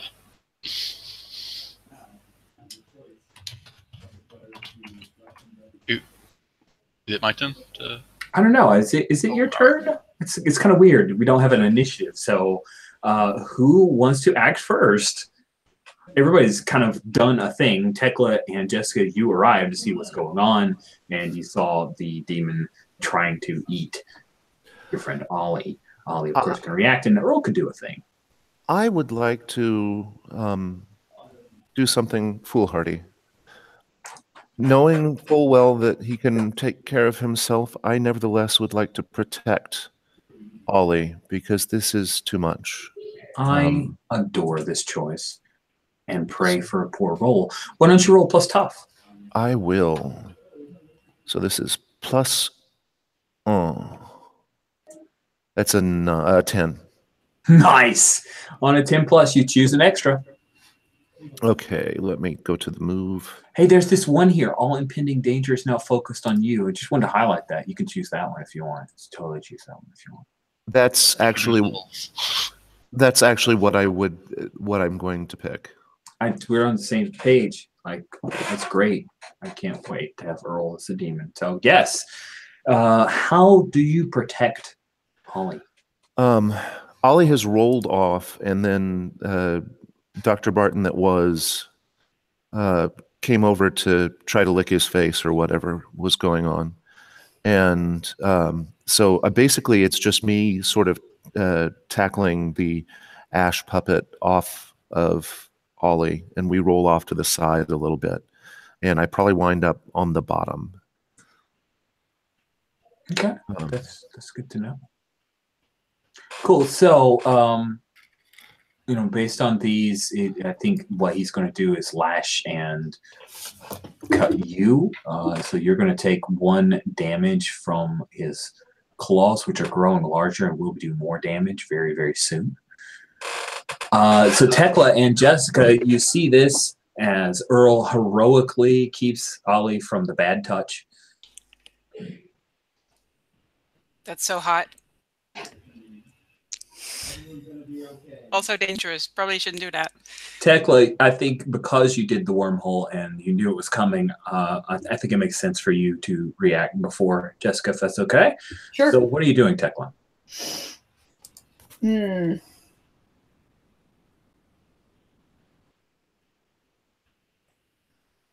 Man, Earl's my friend. I'm not getting super creative about this. I'm going to whammy it again.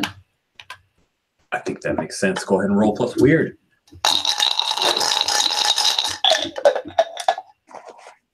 All right, so that's an 11.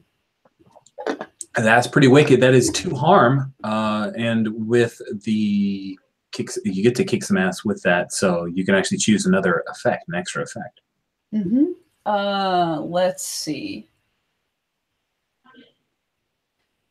Earl's my friend, and I'm not thinking very hard about this. I'm going to inflict terrible harm. Nice.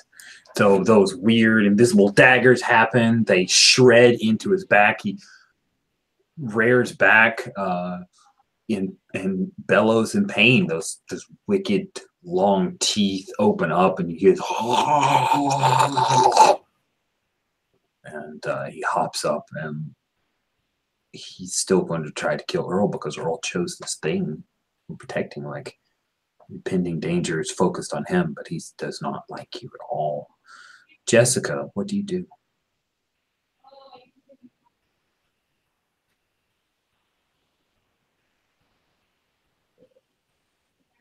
You are muted. I was totally saying the thing that I was going to do. No, I was just stalling. How close is the thing to Earl? Is it already on top of Earl, or? Earl tackled it, so when it stands up from Earl, and it's probably going to kick him in the gut, they're like really close, and it will immediately attack Earl when it gets a chance. Jessica will try to trap it.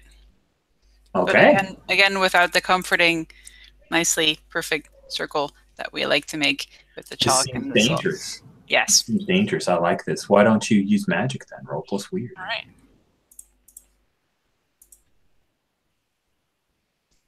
That is an 12.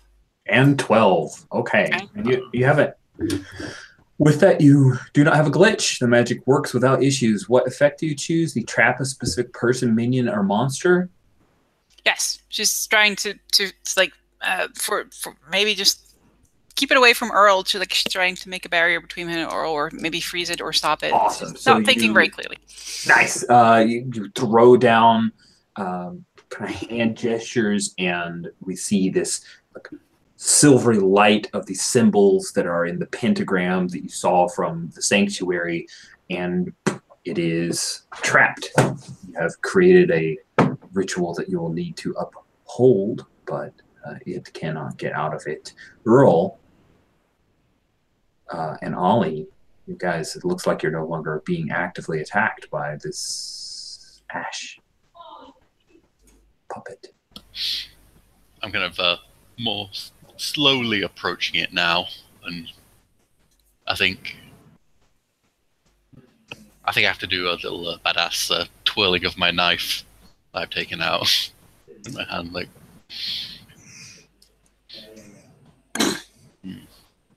Is it stuck in that? Can Jessica talk while she's maintaining this thing? I think Jessica is like, she has to keep chanting, but you can tell from the chanting, because it's going higher and higher in pitch, that she's really excited by the thing she just did, but she knows she has to keep on chanting, so it's like, so no. I don't know. Can she? We should probably finish this quick. I'm still catching my breath, but I nod at Ollie. Yeah. Earl's rolling over and trying to hop up.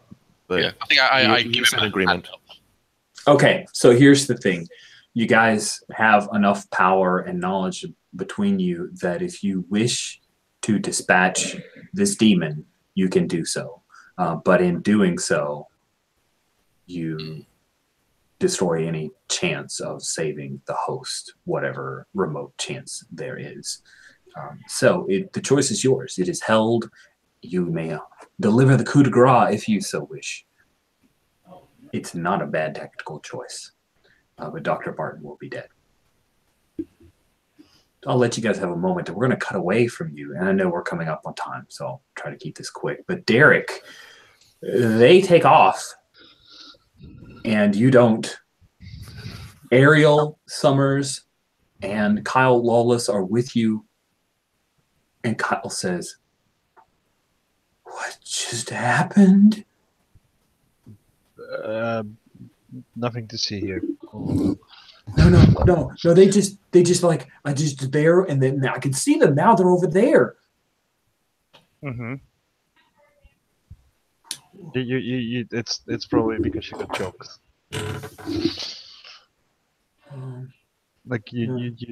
There wasn't enough oxygen in your brain. You're just seeing things. It's fine. And like Derek is really like rubbing his face a bit, like, oh, the irony, like.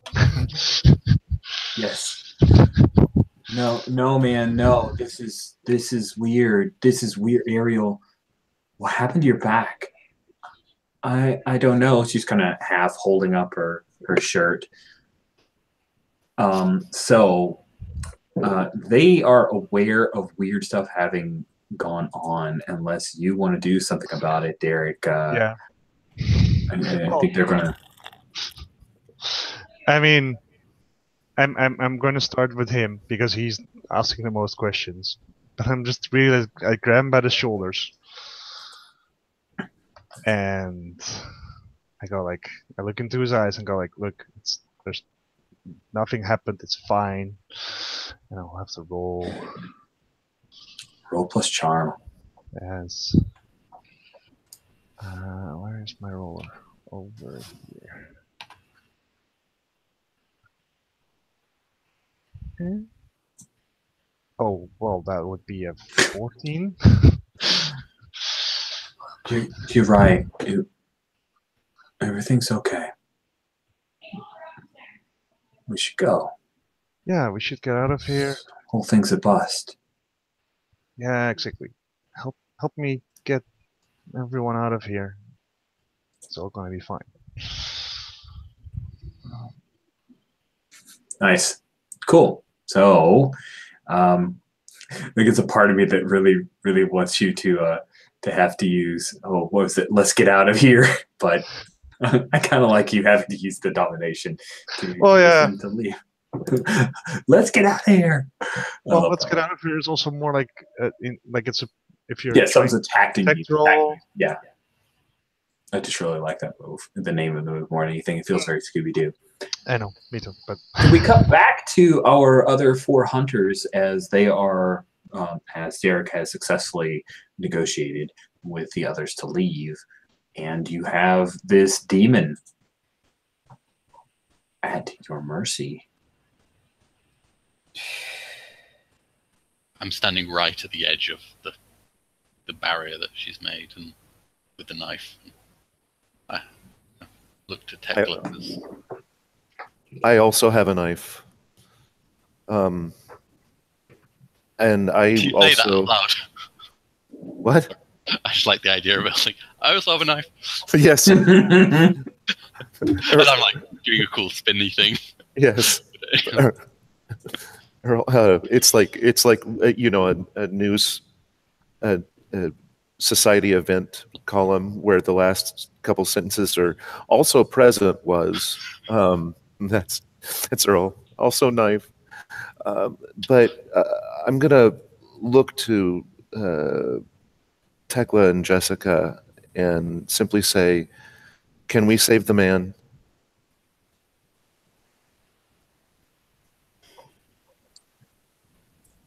I think it's been too long. All right, then. Jessica's just starting to look increasingly panicked as she's keeping up the chanting. All right. Yeah, then Earl is going to this time really try to stab him in the demon. Right. Okay. I'm going for a killing blow. Okay, as he does that, I would like to help out and just like go in and grab it. Like, I don't know, around the neck to... Sounds good. The two of you work together, and you are able to kill the demon and the host. His black eyes shift. All of his skin returns to human-colored skin, and he falls limp in your arms, Ollie. And with that, we will bring this game session to a close. So we have some end of session stuff to handle here. Did we conclude the current mystery? The current mystery? I think so. Did you save someone from certain death or worse? Oh yeah. This guy that would have gotten strangled. Yes, it's true. Yeah. Yes. Did you learn something new and important about the world? Yeah. Yeah. The burn is growing. Yes. And the Texas 13, I think, is also a thing. Yes. I've learned about. Did you learn something new and important about one of the hunters? I mean, portals. Portals? Wormholes, which I didn't pick up on how awesomely that's named until you went out and you mentioned it. It's so perfect. And there is a true fact that Earl has now killed an actual person. Mm-hmm. Yeah, I was hoping for the whole, burn up or still a monster, not the Is there an actual dead body just lying on the floor? There is. Yeah, right? there's absolutely a dead body. A two dead human gunshots body. from me and multiple stab wounds from Earl and me. Yep. Dr. Barton is dead. So that is 2 XP for everyone. And Yay! there you go. Congrats. That will bring the freshman year to a close, even though you're actually dipping into sophomore level mysteries, which is perfectly fine because you guys are amazing with advanced kick some ass and teleportations and plans, and it's so cool. We will pick up in a few weeks. Our next game session will be the 24th of June. And we will pick up, think about what your character did over the summer break. And then we will pick up with you guys coming back for the fall to resume classes. Nice. Let's do our roses and thorns, and then you guys can get the heck out of Dodge. I know we went a little bit long. I hope that's okay with everybody. If anyone wants to go first in roses and thorns, I'll let you do both if you need to boogie for whatever reason. Anybody need to go first? Anybody need to go first? Nope. Okay, cool. We will start with Alex. Thorns. What thorns did you have from today's session?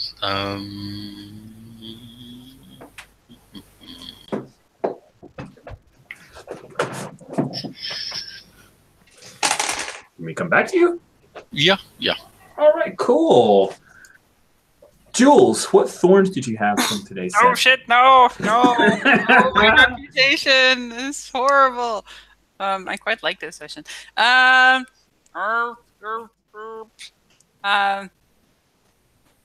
it was actually really nice. Derek isolated himself, so he can't blame you for that. No, I quite like being out on a field trip. It was really cool. I'm thinking I'll think of thorns. Okay, go back to me. I'll think of a good thorn. Jan, what thorns did you have? Come back to me. I think of a good one.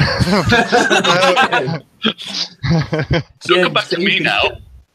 Oh, I knew this. Alex, what do you want? No. Jen. It's like thorn potato. Yes. Thorn potato. Oh my goodness.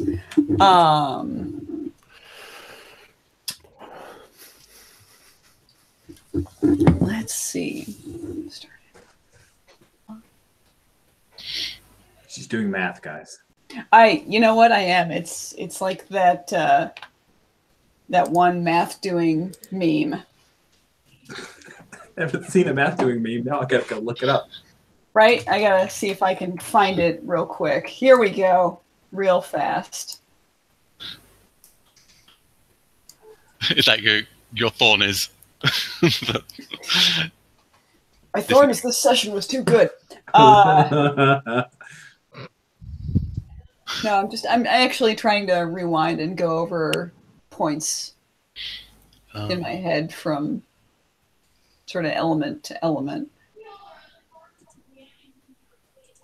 While you're thinking, Paul, do you have any thorns other than the fact that these guys are terrible doing thorns today? Yeah. My only thorn isn't really about the session. It's about, it's sort of a self-thorn, which is, I built and continued to develop Earl mechanically as a thing that I never actually tried to play.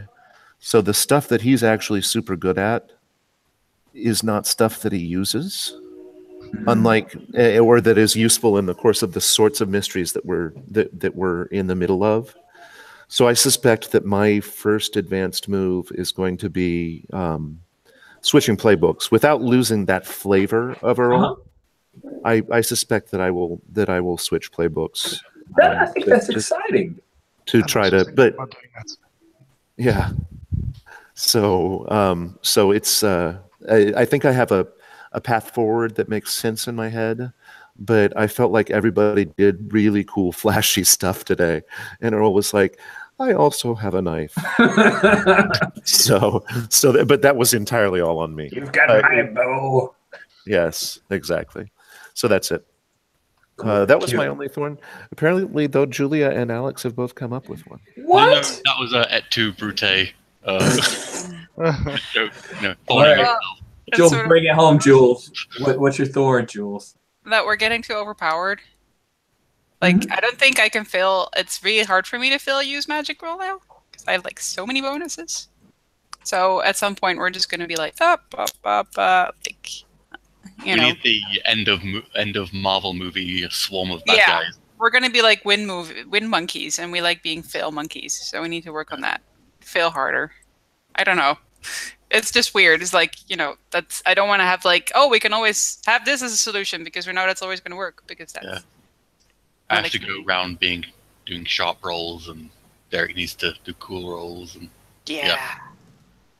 Tekla has to punch people, and Jessica and Tekla have to go around punching people. We need like a special Buffy episode where all our abilities have been scrambled. We need to get out of our grooves of doing the stuff that we're really good at. You know what would help with that? The Apocalypse World system of if you want XP, you're going to have to use one of Oh, these we two could. stats. Yeah, we could switch up the XP. Switch to highlights. Ooh. Yeah, I also think it could be fun because I think I can see maneuvering Earl into a position where he's the one that has to do something weird, since he's actually at this point the only one that hasn't used magic ever. Done Well, use you magic participate in ever. rituals, but yeah, as far as using the move, use magic, you have. Yeah. So it would be kind of fun to put Earl in the position where he has to roll that -1 and just pray. Isn't there that more weirdness thing? That's Yeah. a bit more fitting to his character if he doesn't want to go Yep. magic. Yep. We'll figure it out. We got a That's couple a good weeks. thorn, though. That's definitely worth considering. And to me, like failing less means less XP, which kind of slows down progression, which means you don't get more moves that make you more and more badass. Oh, Jin, something? So if we want to really crank it down, one thing that we can do is change the context of end of session reports. Because we've had a lot of really XP productive end of sessions. Yeah, usually it's 2. Yeah. I mean, it's Except for last week when it was only 0. that was Yeah. Oh, apparently we were too picky. Yeah. It was 100% an outlier. It's the exception that proves the rule. Yeah. You put us in a party, we're not going to get things done. Well, it's also it's fine to be powerful, but I think generally our play style is more like we don't play for the power fantasy, so to speak. But Sure. it's not as bad. But, No, I definitely hear what you're saying, and I hope that it turns out to be a feature, not a bug, because things are going to be absolutely ramped up, and even tens are going to be like you're still swapping harm, right? Which means you take some harm. And the things that you guys are facing are all part of that building threat. We're getting to the junior and senior level mysteries. The meta plot has really turned. Everything's about to fire. And so my plan is to amp up that danger. And even though, Savage Worlds is a different idea of the progression of characters along this arc, I'm trying to do it from a point of view of Monster of the Week and have sufficient threats so I hope to make your life suck regardless of the fact that you will roll well. Yeah. Also, although we rolled well and got to play to a lot of our strengths this session, we still suffered some losses, and there are still consequences and problems. yeah, because now it was like, oh, we're overpowered. We can totally take care of this demon. Oh shit, we just killed a man. So there's definitely still consequences. Yep. But I appreciate that is a very real thorn that we just need to remain cognizant of and not get. I don't want you guys to gimp your characters. Just let's be aware of it, and that's what I'll try my best to work with that in mind. Any other thorns, or shall we move to roses? I got one. Oh my goodness! I love all these late thorns. This is it. We should take a break and let you guys ponder. So my thorn is that we had a really cool session last time where we had a lot of build up, and now we it would have been nice if there had been some bringing the stuff from that home, because now we kind of jumped right into a new. Well, not so much a new, but we were right into the action, and we didn't have a lot of time to dwell on the oh my god, you slept with this person and Yeah, that's my only thing. That's fair. That's a fair point. Yeah, I will 100% cop to the fact that I knew we weren't going to have a game session for 2 weeks, and I knew I needed to kind of push the burn through because it just for scheduling purposes, and I really wanted to find that let's go summer break type deal, but it would have been nice to deal with the ramifications of the things that happen at the frat party for sure. Yeah, I own that. Yeah, That's I would fine. have rather. It So wasn't- obviously, you guys in Europe need to like start having like a Wednesday night game that I run so that we can hit all of those points. So just make that happen, and we're good, right? Yes, more gaming with the Intercontinental Group of Awesome seems like the cure for this problem. That does So- seem like a solution. There you go. But thank you, Jan. I do think that's a good point, and hopefully we can still circle back to it, even though It took me a a while to summer figure would have passed. a Let's stick with Tone you animal. or roses, Jan. What roses did you have from today's session? Oh, I had a lot of fun this session. I had lots of opportunities to wander off on my own, and be silky and an idiot, and I will definitely want to still spend some time talking with Jessica about stuff that's been going on with me, and I'm feeling a lot of build. Nice. And Nice. and just it was a good session. Like, had lots of fun. Cool. Jules.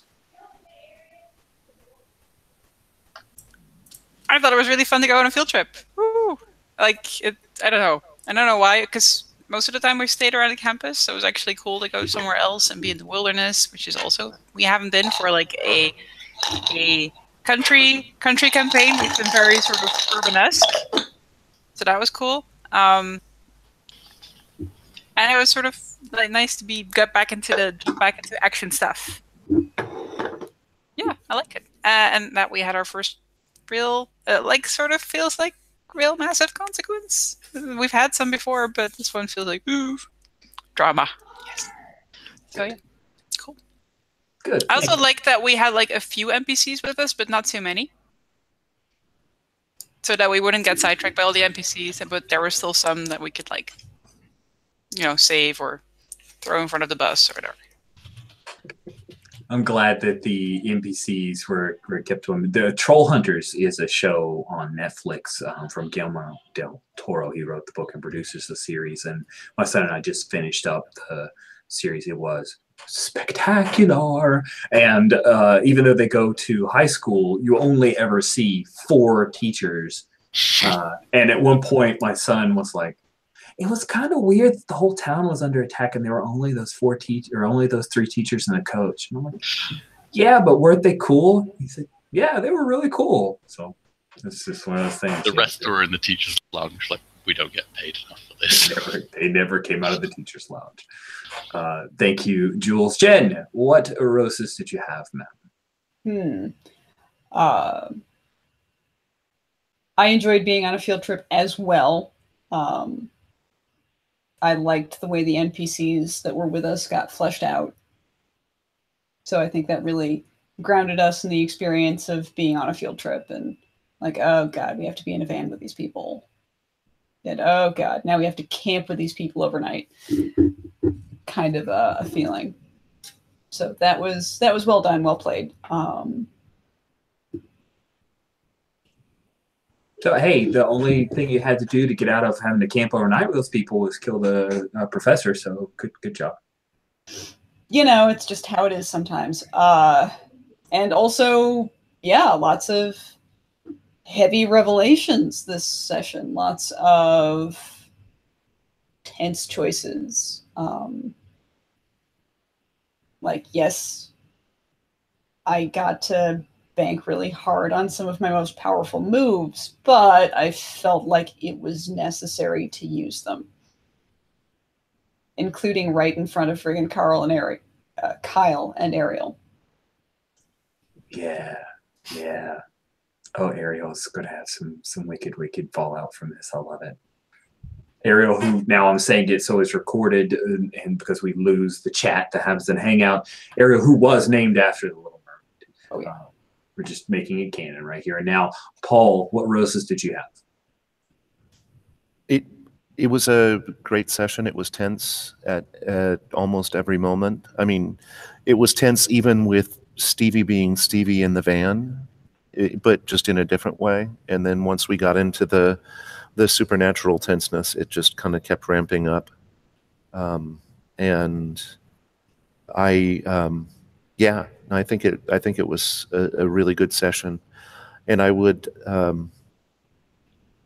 encourage you not to be too too nice about the consequences of having just killed a professor. I mean, we can find ways to deal with them, but I think that it shouldn't be a throwaway. I think you gave us the choice, and Tekla made it, and Earl went. Anybody else could have chimed in. So Hey, no. I wasn't there. I was chanting at the time, so you know, if you would have asked me, I totally would have been like, ah. And Earl clearly expressed agreement. So. And on the Throck with Foss method, I totally wouldn't go there, guys. Yeah. Sweet. Anything else, Paul? No, that's it. Alex, what verses did you have? Yeah, dead body, and us having to now deal with that. Having our very own Sorcerer Supreme was pretty cool. Yeah, which one? Like, they're both pretty supreme. Oh yeah, good point. Yeah. I was talking about the wormhole one.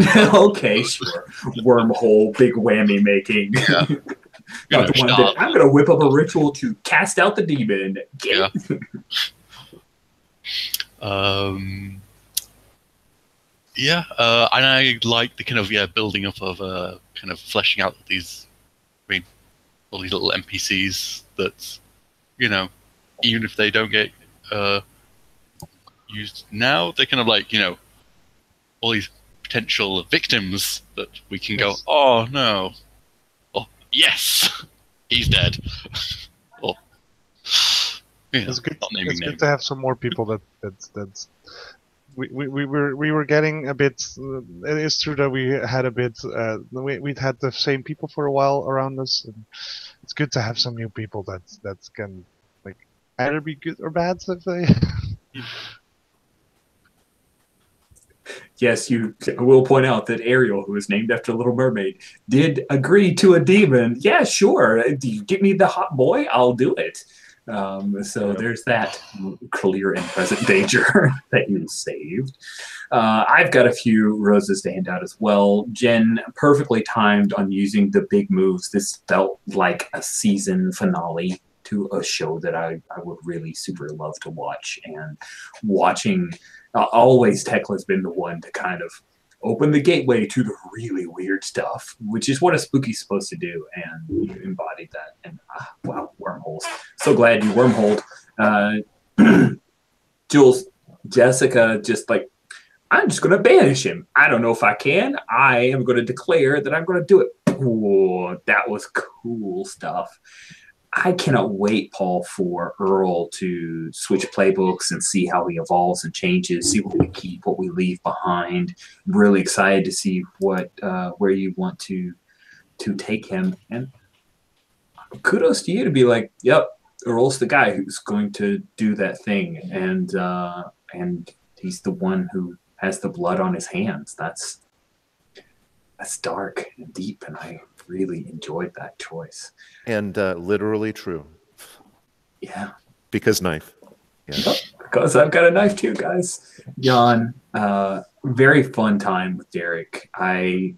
Boy, he's depressing sometimes. Poor Kyle tried so hard. Like, come on, this is what it used to be like. Like, don't you want to be happy? We're going to the out of doors. No. To a horrendous hell pit. Come on, horrendous hell pit here. Yeah, so that was fun. I really enjoyed the Derek moments that we got today. And Alex, boy, Ollie is an ass kicker now. Wow, holy crap. Yeah, I can't really fail that role anymore, I think. Well, especially if it's against a demon and I got +1 forward. Yeah. Wow. You are built for kicking ass. This is going to be a 10+. You're the new chosen. Like, we are now Buffy. We've got our Buffy. You're like the low-rent Buffy, and it's awesome. I really, really enjoyed it. Great session. I ache for the 2 weeks that I will not be gaming with you guys. You guys make my Sundays, my whole weekend always gets to end on a high note because I get to spend time with you guys. I was talking to Paul the other day. I consider you guys like my home group. I really love the Intercontinental Group of Awesome. You're all really, really wonderful people.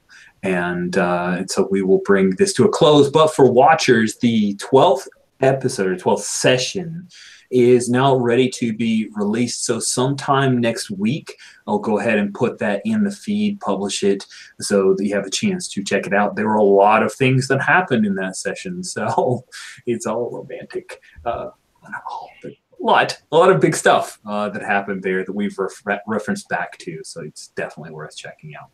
Thank you guys. I thank all of you for playing. It's been a wonderful time, and I'll see you in a couple of weeks.